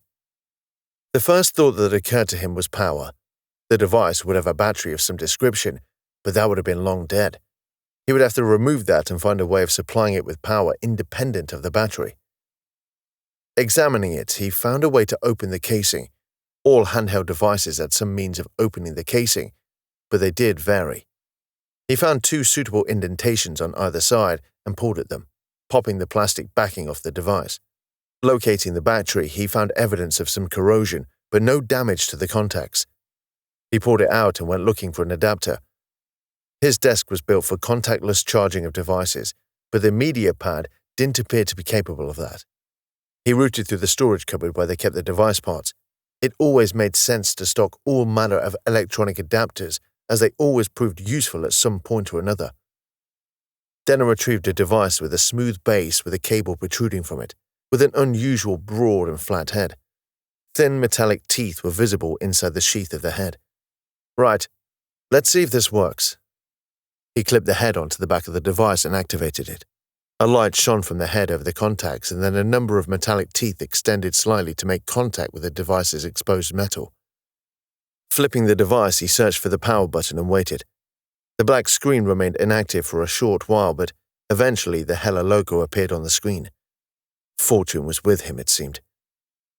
After what seemed to be an agonizingly long time, a menu appeared. There was an error message at the bottom of the display, and was readable due to his Babel implant uploaded a few cycles ago. It indicated that the wireless function was unavailable. Tutting, he looked at a port at the top of the device. This was where the connecting cable would attach, but the shape was different to the current standard. He marched back to the storage cupboard and located an adaptable cable. It had a standard attachment at one end and a bulky connector at the other. Like the power device, it too was capable of changing its shape to match the connection. Holding the end of the media pad's port, he watched it scan the connection and mold its shape to match. He then plugged it in and attached the standard end into his console. Moving his attention to the console display, he started to initiate a connection with the device. It could sense the connection, but the encoding was not compatible. Denham initiated a search for a compatible codec within the Liberator's digital archive. It found one with a partial match and started rewriting the code to match the device.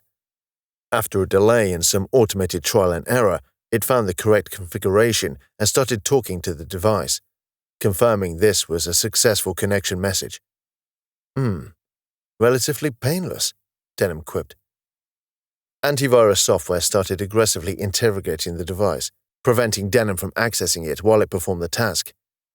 While this was progressing, he decided to play with the device itself, skimming through the menu for useful options. The menu system was a bit of an unintuitive interface, and it made it difficult to review. He found the personal data first and found it belonged to Steve Merchant. There were personal information files available, including personal photos and logs. These might shine a light on the individual that owned the device, but this was unlikely to contain the information they required. He might return to it if there was nothing else, but for now, he pressed onwards. Mission files and logs were then found, and there were plenty of them. Whatever the hellish ship that was hauling the satellite was, it seemed to have been a busy one. Working backwards would be the best approach, but it made sense to go through visual streams first, as these were fewer in number and more likely to contain something that would give an overview of the situation. Communications that involved the assignation of missions tended to be done face-to-face, so this gave him a place to start. It wasn't always the case, but it was a general rule. Almost immediately, he identified a number of files that were good candidates and tried accessing them, only to find that there was no response. He didn't think it was a problem with the files exactly, as it seemed like the touchscreen was only responding intermittently. Rather than spend time fighting with the interface, he decided he would just look at the files once it had been downloaded. He sighed and stared at the screen, watching the progress bar slowly fill up. He quietly cursed the bar, thinking about how little the concept had changed since its inception millennia ago. Some irritations, it seemed, were eternal. There was a pleasant sound to indicate the task completion, and he started hunting the files down, finding them in a predefined directory, structured in the same way as they had been on the device. This made it easy for him to find the files that he had been looking for on the device. He opened the first file, which appeared to be a communication between the Hela ship and Hela Command. The main screen contained a uniformed officer, with another picture appearing in the corner that seemed to show the ship's command crew. Captain Tannen? Sir. You were supposed to have been at Lystra by now. What are the reasons for the delay? We've had to take a detour, sir, Captain Tannen explained. We discovered that a skirmish had occurred in the Lamia system. That skirmish has been over for days before you were due to pass through that system, Tannen? Yes, sir, but the site of recent activity is a risk. We had no idea if there were any remaining hostiles present, Tannen argued. I wasn't going to subject my crew to unnecessary danger if I could avoid it. That's a very commendable attitude, Captain. But that was not your decision to make, the officer barked. The skirmish was over. You should have followed the route planned out. Sir, this ship is not built for speed or maneuverability. It's a hauler, nothing else. If we get caught with our pants down, Tannen responded angrily. You'll get your cargo. It'll just take a little longer. It's a good job this mission wasn't time-sensitive, otherwise your contract would have been void, the officer contended. That said, late delivery of the cargo warrants a reduction in pay. We'll be deducting 10% pay, 25% soluble blue, 15% tremble. Come on, Fist, that's unreasonable, Tannen contested. I accept the 10% pay cut, but you can't take such a large cut of the soluble blue and tremble. It's all part of the standard operating procedure, Tannen. You know that. You signed the contract. The contract? We want what's ours. A 10% cut is fair, but no more.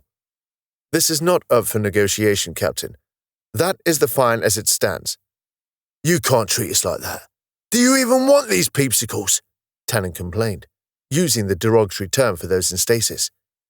I shouldn't need to remind you of what clause you invoke if you do not make the delivery, Captain Tannen. The officer named Fisk emphasized the last words to instill some threat into the statement. Tannen cursed, defeated.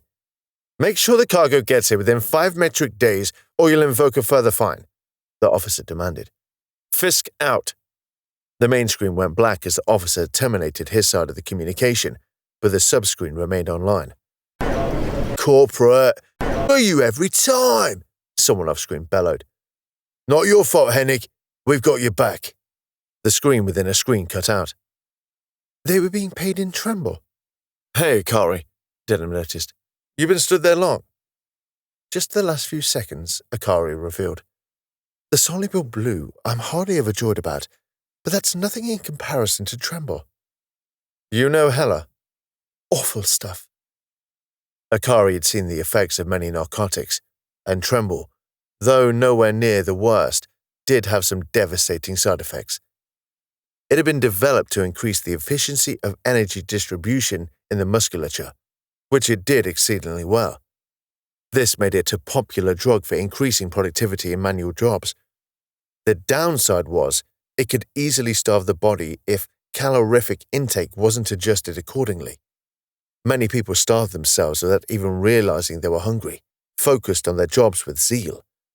It could also cause neurological damage over time as well, so if it didn't kill you in the short term, it would in the long run. The professionally accepted alternative to if was an accelerated famine. So what have you found out? Not much so far. Seems they took a detour and Hella were not happy about it. Nothing else? I've only just started looking, Denham protested. There's plenty of messages to get through, but I thought I'd start with the streams. What does the last message say? Denham selected the most recent message and started reading it out loud. All. Possible hostile in system. Return to ship. Hennig. Confirms what the surveillance stream showed. Hence they were set adrift. Denham shuttled through the list looking for streams again. He had taken note of the tags attached to the communications he had just viewed and was searching for similar tags. He found one a few weeks earlier and decided to view it. Like the previous communication, the officer named Fisk took up most of the screen while the captain and his crew occupied a smaller in-frame screen. My name is Fisk and I represent the Hella Corporation, he stated. Which one of you is Captain Tannen? That'll be me, sir. Excellent. The corporation has an opportunity for you and your crew if you are available for contract work. We might be. What's the job? It's a long haul, from Earth to Illustra. That's a good few weeks' travel at our speed. We are aware of that. You should be able to reach Illustra in enough time using standard routes. What's the cargo? It's a satellite, Earth orbit. How big? Morpheus class. That's going to cost you. So you'll take it then? If the pay's good enough. Standard haulage fee for the mass plus an extra 10%. Okay, sounds good, Tannen agreed. What's the contents of the satellite? Sleepers, around 20,000 of them. What do you need them moved to Illustra for? I don't know if you keep up with news from the new colonies, but Illustra had a disastrous time since it was founded. There was a plague that wiped out a large amount of the colony, and their population has now died down to a level where it threatens the genetic diversity of the population. They desperately need an influx of new blood, as the saying goes. And I guess no one wants to move to a plague planet. The plague was eradicated, but you know what people are like when it comes to disease, Fisk explained. We need to import new DNA so we can grow a population of clones and expand the diversity. We can extract some of the citizenry, but why go to the effort to uneven a stock of DNA all sat in one place? You're not using the sleepers themselves? It's an old satellite. We're not sure what mental condition the sleepers will be in when they're revived. The process was still new back then, not perfected. We know there's a good chance that a large number of them will have suffered significant neural damage, Fisk reasoned. It's expected that most, if not all, will have some degree of this degradation. It's just a matter of how much. Denham paused the stream for a moment. Has there been a high indication of neural damage to those passengers on the satellite? He asked Akari. It has been high. About 70% of them have some form of function loss. Nothing that isn't repairable over time, Akari responded. But back then, the prognosis would have been much worse. How about Mr. Vincent? He had a remarkably low loss of cognitive function, considering the time he was put into stasis. He was quite lucky in that regard. Does he know? Oh yes, he took it quite well, all things considered. Turned it into a joke. Denham smiled. Their guest did seem to have a gift of humor. He returned his focus to the stream and hit play. Why not take their DNA from the satellite? Tannen asked. Be easier than hauling the whole satellite. The satellite itself can be repurposed. The sleepers will be evaluated medically, and if healthy, they will be revived. If not, they will be quietly euthanized. Fisk elucidated. It's not just a listery that needs new blood. Talon seemed to mull over this carefully, assessing his options. All right, Fisk. You have a deal. Good. I'll send you a standard contract. Once you commit to it, I'll send you all the details you need to know. Okay. Thanks for thinking of Talon haulage. We know you have a choice, Talon wisecracked. Fisk just responded with a harumph and ended the conversation. Again, this left the main screen blank, but the smaller screen still active. Just what we needed, lads. Guess the military's too busy with the war, one of Talon's cronies celebrated. So they're turning to the private sector to do the job. As long as they're paying well, you won't hear me come. At that point, the stream ended. Well, at least that confirms what you thought, Akari commented. It doesn't explain what happened after they abandoned the satellite, or why they never returned it. It was clearly of value to them, Denham considered. Maybe whatever they detected before they abandoned the satellite destroyed them. They were off the planned route already. I don't think you're going to get any answers beyond that point, Denham. Maybe you're right. Maybe this is all there is, Denham sighed.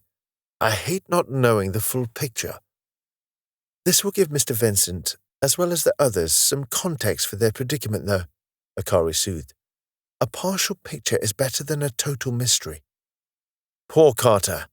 He probably would have been one of those put down. Just for his pre-existing condition, rather than neural degradation, though.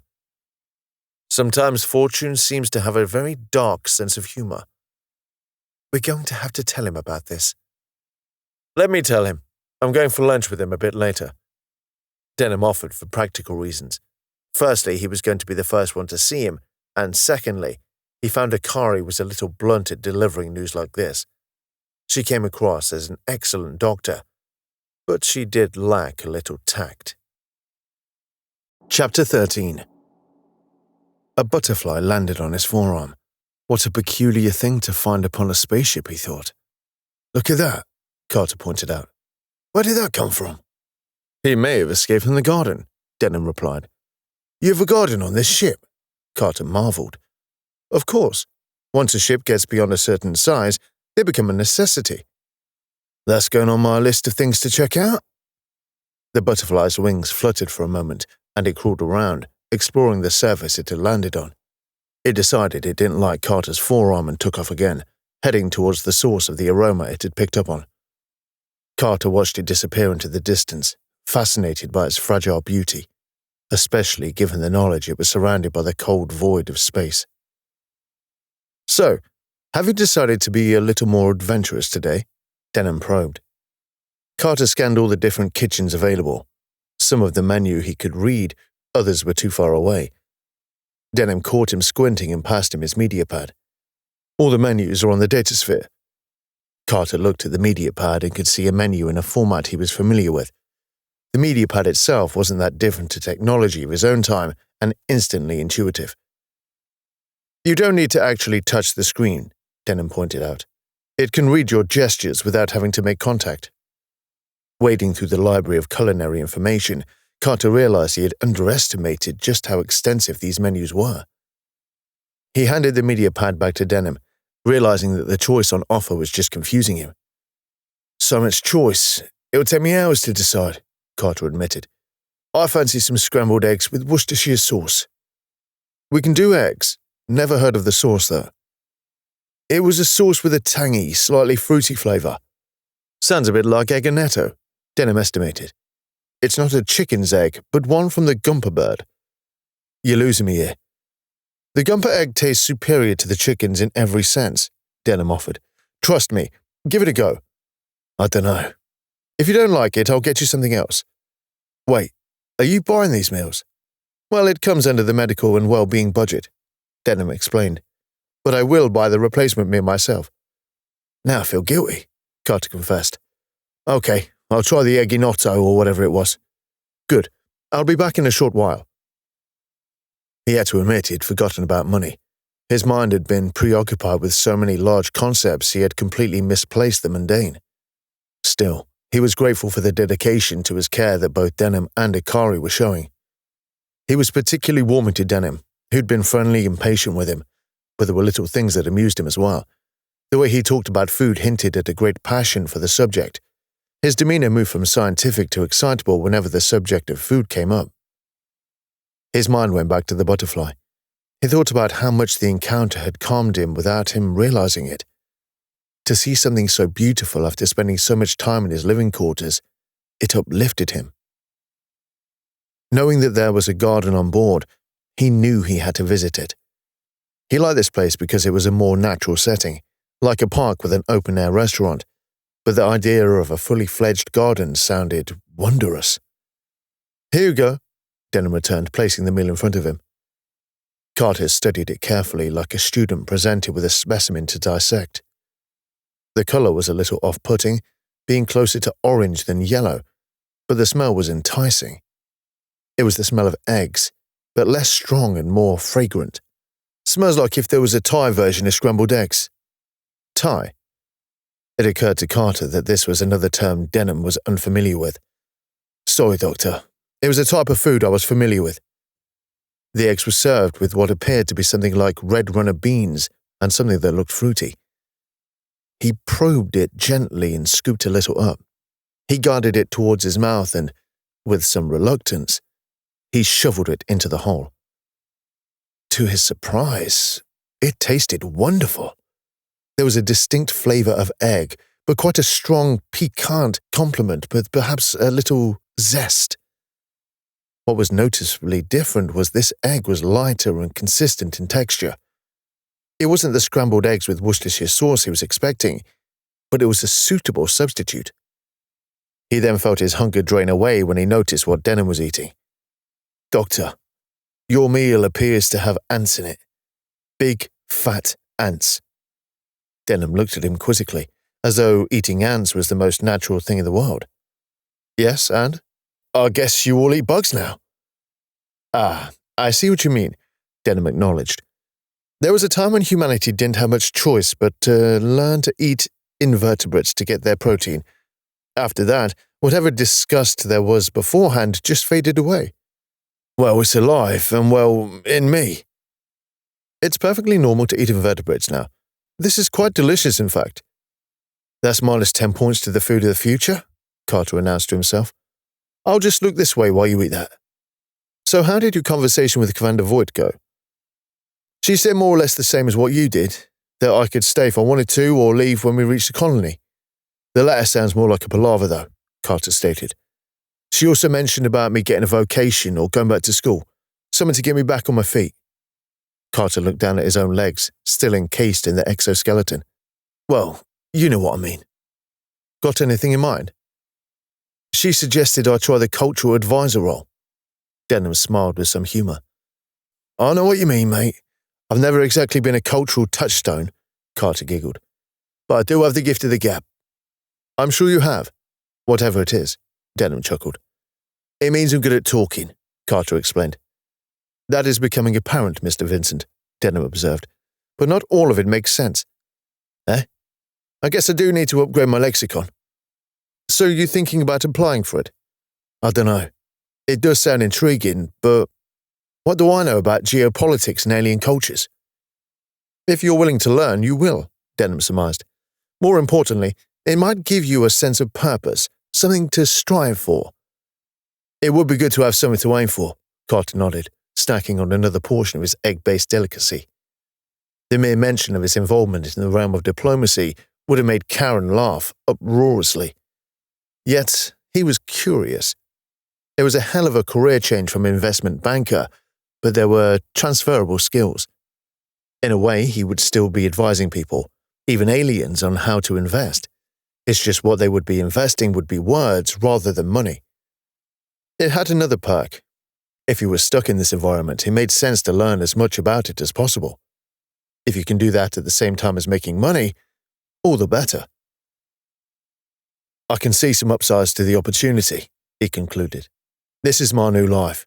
I can't go back, so the only way is to go forwards. This would be a good way to realize that and learn about it at the same time." "I'm glad to hear you say that, Mr. Vincent," Denham affirmed. "It's a much more optimistic philosophy." "It's more of a practical one than anything," Carter corrected. and it would keep me busy and stop me brooding. Can't be a bad thing. Either way, I think it's progress. So, you learned any more about the who stole my satellite? Those who people gifted in the art of pleasuring themselves. Oh, I see. Strummers, Denham smiled. Is that what you call them now? Carter laughed. Swearing never went out of style, Mr. Vincent, Denham replied. The term changes, but the insults don't. It's a good word, by the way. It paints a picture, Carter whispered. Okay. So what about those strummers who stole my satellite? We found some streams that filled in a few blanks, Denham explained. It's not a full picture, but it does give us some solid evidence. Go on. It appears the ship was a hauler owned by a private company, affiliated to the Hella Corporation, but not a part of it. You remember I mentioned the idea of your genes being extracted to help boost the genetic diversity of a colony? So they were going to do that. It was part of their plan. There was a bit more to it, though. Denham tried to lay the groundwork for the reveal to subdue its impact. They also intended to revive the occupants if they were healthy. Those who were not were to be euthanized. What? They were going to kill me? I'm afraid so. Couldn't they have killed me like you did? Not at that time. Even if they could have, they may have well decided against it purely on the cost. This is a corporation we're talking about. Pecunia super omnia. What? Money above all else. Sounds about right. We know they abandoned the satellite because they detected what they thought was a potential hostile. They would have marked where they left you with the intention of returning later, only they never did. Marvelous. So they hauled my diseased carcass across the galaxy to steal my DNA and then put me down like a dog, Carter summarized. We've got a lot more detail than that, but to be honest, everyone involved died over a millennia ago, so there's little we can do with the knowledge now, save for giving you a reason for why you came to be where you were.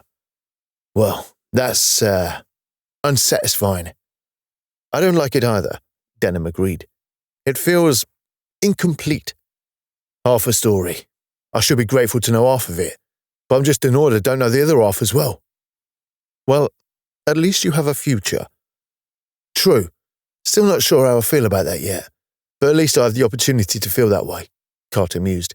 And if anything, my continued existence is to the Hella Corporation, so there's that.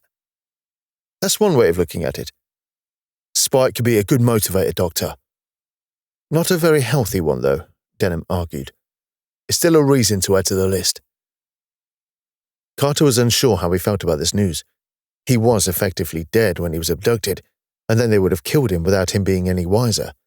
They would have spared him the trauma of waking up 2,000 years in the future, but at the same time, they would have killed him when he could have been saved.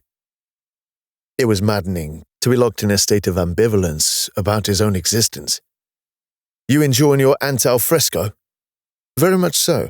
How's the eganotta? Better than I expected. Not quite what I had in mind, but it is good. There's a lot more for you to experience yet, Denham extolled. Would you like to make a friendly wager? Oh, what on? That for as long as we're doing this during your rehabilitation, I pick something new for you to eat. If you enjoy it, I win. If there's just one meal you don't enjoy, you win. You're on. What are the stakes? You lose, you have to eat what I'm having. I lose, I'll eat something with pomegranate in. Carter dared to look at his plate again, scrutinizing the swollen, alien-looking ants. He felt a revulsion to his stomach that almost made him want to heave. I dunno. Sounds like a little unequal to me. You don't know how much I hate pomegranates. Watching him eat ants in a white sauce, Carter couldn't help but think how weird it was that the food that revolted him was the inoffensive pomegranate.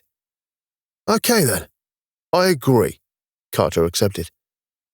Immediately, he wondered if he'd just made a terrible mistake.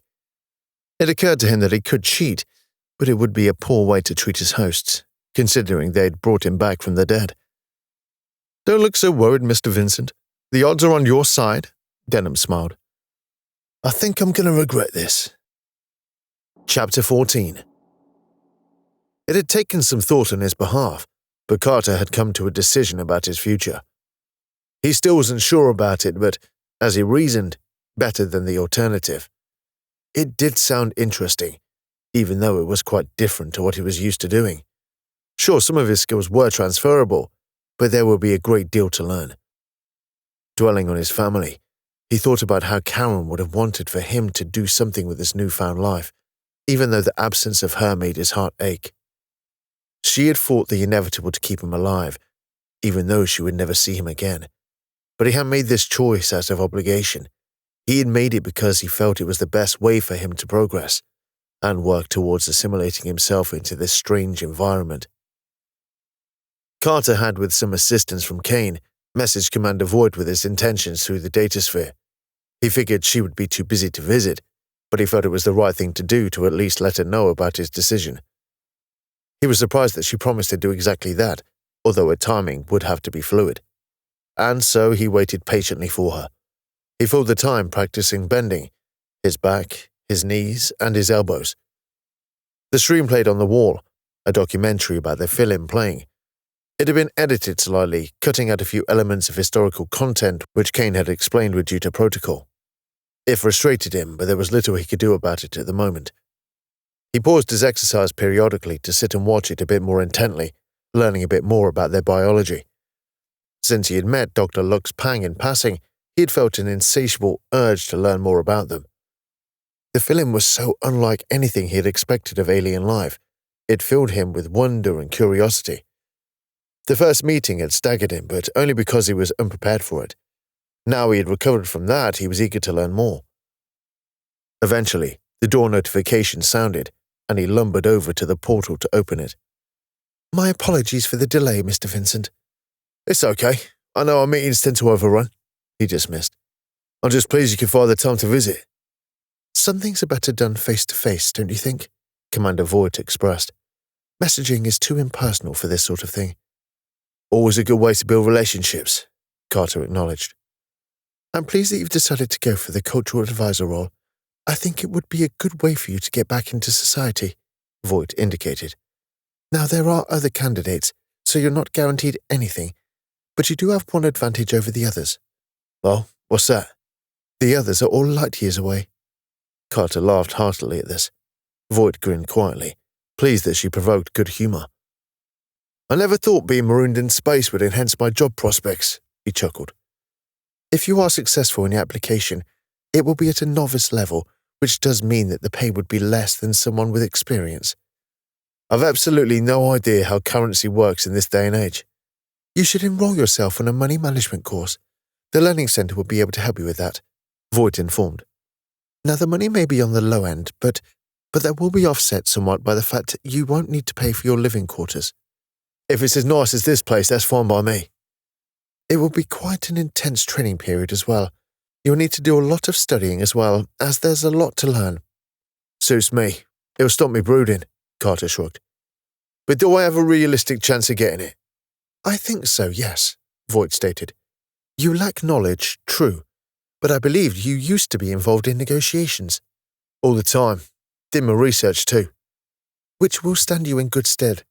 Practical life experience may be invaluable in a way that academia cannot, Voight reasoned. You will have to work hard to impress the panel, but it is achievable. I'll give it my best. Good. There will be a series of tests as well, but they will be focused more on your abilities rather than your knowledge. They're intended to gauge your capacity for learning the role rather than what you have already learned. Like intelligence tests? Among other traits. Like I stated, communication skills are important too. That I'm good at, Carter professed. Then I wish you luck with your application, Voight blessed. I hope we can work together in the future. And I appreciate everything you and your crew have done for me, Carter thanked. It's been grueling to say the least, but you've all been doing your best to ameliorate that. That's what we're here for, Mr. Vincent. One of the Republic's core values is to ensure we enrich the lives of our citizens, not just a select few, Voight eulogized. It's a lofty aspiration and sometimes we fall short, but we do try our best. Well, it's appreciated by me at least. How are you getting on with your rehabilitation? Carter looked down with his caged legs mournfully. It's slow going, but there's progress. It'll be a while before I can move about without the scaffolding. And how are you doing emotionally? Honestly, it's up and down all the time at the moment. When I'm down, it feels like I'm never going to stop grieving for the loss of my family, and it feels like an abyss. At the same time, even with the aches and pains I have now, I feel so much more alive than I did before. You can't imagine how much pain I was in. Not to diminish your distress, but you seem to be coping well, all things considered. I've always used my humour to disguise my pain, I'll admit that, Carter sighed. But the trouble with that is it only works when there's someone else around. When you're alone, that's when it starts to creep up on you. You don't have to suffer alone, Mr. Vincent. We will do everything we can to help you get through this. Carter wasn't sure why he was opening up like this, especially to someone who might be his future boss, but it did help to talk, and Commander Voight seemed receptive. It's part of the reason I've decided to go for the job. It'll be good to have a purpose again. I think so too. I'd like to think that my children would be proud of their dad being a diplomat, Carter hoped. They'd probably be a bit surprised too. It's a noble profession. Well, I won't be brokering any peace deals or anything, but it would be satisfying to know that what I do will help towards that. Let's hope that you make a great impression and pass the test with ease, Voight encouraged. It's going to be an uphill struggle, but I hope so.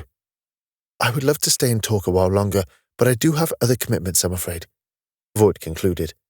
Do feel free to get in touch with me if you want any assistance with your application, or even if you just want to talk.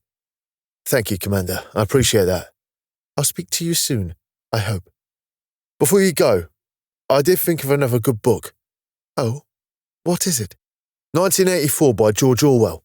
It was written in the 20th century, but the author was so ahead of his time. By the time I was born, we were already living with a lot of the things he predicted. Sounds interesting. Would you say it reflects the society you lived in? Not exactly, but he did get quite a few things right. The name is familiar. I'll have to look that one up. Thank you. No problem. And once again, good luck. Chapter 15. It had been a struggle, but he finally made it far enough that he could visit one of the observation decks. The moment he had stepped into the amphitheater, he was blown away. He knew he was in space, but this was the first time he truly realized it. Me? I really am in space, aren't I? Did you doubt me before? Kane asked. Of course not, it's just, it didn't feel real until this moment. How is this any more real than it was before? Kane, Carter interrupted. You're ruining the moment, mate. The gallery was encased in a dome placed at an acute angle with rows of viewing platforms above and below him. Comfortable furniture graced each tier, allowing people to watch the stars pass in luxury. He could smell something familiar and look down. He could see a small group of people. This made him smile. This far out into deep space, and there was still before him, the void, in all its majesty. It wasn't quite as colourful as he had been led to believe, but there was a stark beauty to it all that was hypnotic. The red dwarf in the centre of their system glowed dimly at such a vast distance. There was some kind of gas cloud to the left of his field of vision, relatively close in the galactic neighbourhood, but still light years away. The rest was inky black darkness peppered with thousands of stars. It reminded him of spending summer nights lying on the lawn with Karen and looking up at the night sky, lost in awe. But it was also different, in that he had never realized just how clear the view was outside of an atmosphere. It was like the night sky had suddenly been converted to high definition. How he wished Karen, Jacob, and Elizabeth could be here to witness this, to revel in this serene glory. If there was one thing that could quieten his family, it would be a sight to behold, and this was a sight that demanded to be beholden. Carter felt small against this vastness, but, weirdly, it did not make him feel insignificant, just humbled. For once, I think I might be out of words. The view is amazing, isn't it? You can appreciate this. Oh, yes. I track and log each star's movement as part of the navigation procedures. I can see how everything is gradually moving, all working in tandem as part of a larger mechanism. It's hard to express how I feel about it, but I'm not sure if I have the same frame of reference as yourself. Anger and joy, I understand, These emotions are more abstract, harder to define. Maybe it's your inner artist, Kane. If it is, Mr. Vincent, I would be thrilled. The AIs even have imaginations. Given enough time, yes. It can take many years, but I am hoping I can achieve it sooner given my more advanced core. I look forward to the day where I can have a proper imagination rather than a series of predictive rule sets. We can work on that. It ties in nicely with the humor anyway. Carter returned to the stars, watching them silently. He now wished he'd had the foresight to bring a couple of bottles of beer. It would have made a good compliment.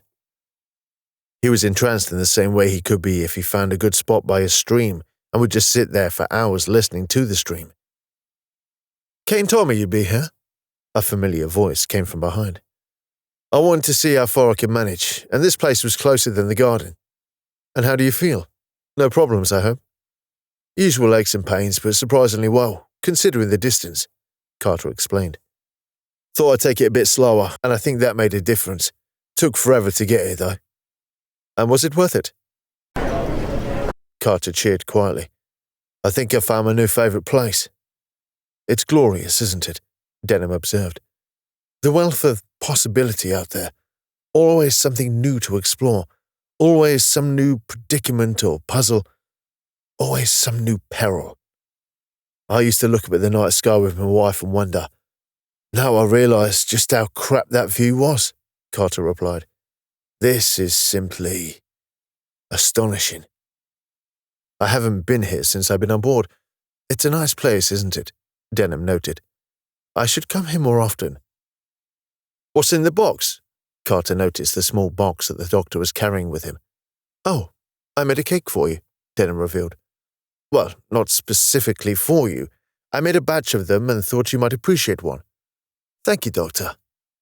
He opened the box, unfolding like some ornate origami. Inside was what looked like a muffin. What's it made from? Carter probed suspiciously. There are giggleberries in it. Giggleberries? Carter laughed. Who the hell named them? The bush they flower from grows a type of structure that makes a noise when the wind blows through it. It's supposed to sound like laughing, but it's quite subjective. And they do that to what? Ward off predators? I think it's a mean to discourage grazing, Denham postulated. There are interesting ways some organisms have evolved to aid their survival. Laughing bushes are relatively normal. I bet, Carter agreed. So what do they taste like? I'm not sure I have a good enough comparison for you, Mr. Vincent. Just try it and see what you think. This does count towards the bet, though, Carter pointed out. If you like, Denham smiled. Carter couldn't help but feel the doctor was playing some elaborate practical joke on him, but Denham didn't seem the type to make that many jokes. I heard you decided to go for the cultural advisor role.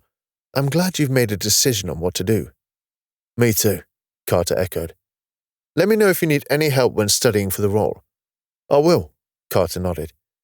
You know, it seemed a bit of a weird idea to begin with, but it does seem to have grown on me.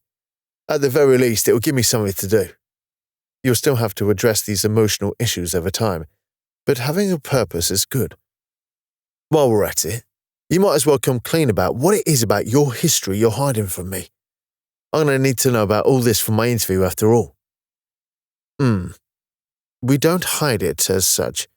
It's just this little slice of history can be quite affecting to those put into stasis before the Great Expansion.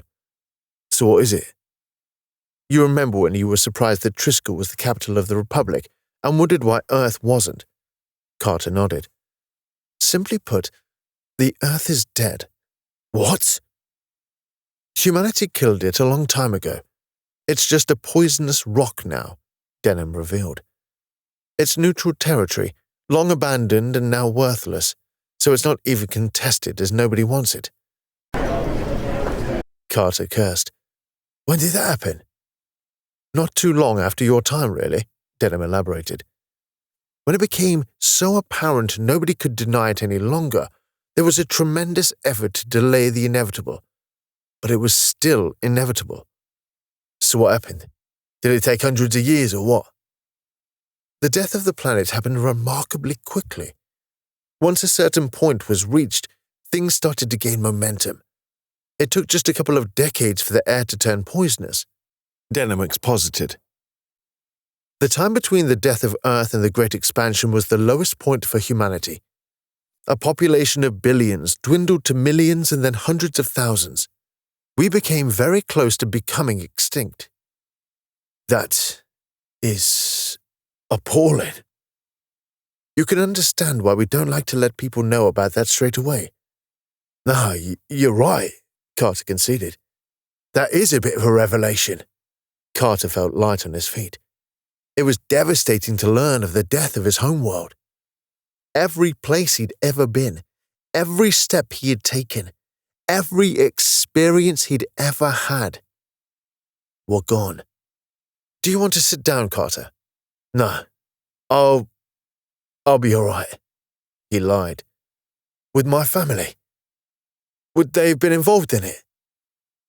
Honestly, Carter, I couldn't tell you, Denham admitted. History gets very loose around that point, and most of what we have is filtered through the lens of a corporate standpoint. I genuinely hope they missed it. Carter silently prayed his family never got to experience that particular atrocity. It's horrific. It is, but it's also ancient history. Many people doubt it even existed. It's taken on a legendary status now. It's like some black comedy. I'll admit, it's hard to look at humanity's history and think otherwise, Denham agreed. If the population went down to thousands, how many people are there now? In the Republic alone, quintillions. How did humanity go from thousands to quintillions in 2,000 years? Do you know how much sex can be had in 2,000 years? We are prolific breeders, and that is the part of the problem. Throw in cloning, artificial wombs, genetic engineering, and you can increase the population exponentially across a few generations, Denham explained. The problem was never the capacity to propagate, but the fact we lost so much so quickly. Genetic diversity crashed, and once you get to a certain point, the population simply cannot be saved. But we survived. Just about. Now I understand why those wanted my genes so much. Diversity is essential in making any population work. The pool stagnates and you start getting ever-increasing defects. You could have told me all about this, Kane. I'm sorry, Mr. Vincent, but it was for your own good.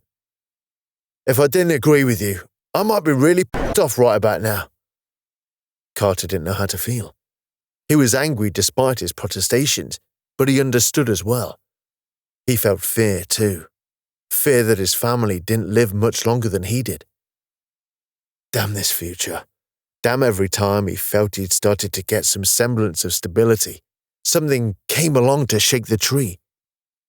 I wouldn't blame you, Mr. Vincent, Denham absolved, but it was necessary.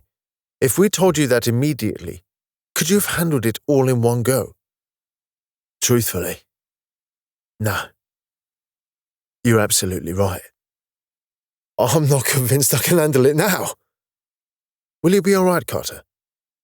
To quote a very wise man, I ain't got a clue, old son. Whatever happens, Mr. Vincent, we will be there for you, Kane assured. I'm truly grateful for that, Kane. I truly am, Carter thanked. But we'll just have to see how we'll get on. Carter looked once more into the magnificent darkness, weighing up his trauma in the greater scheme of things, and wondering what the future would hold for him.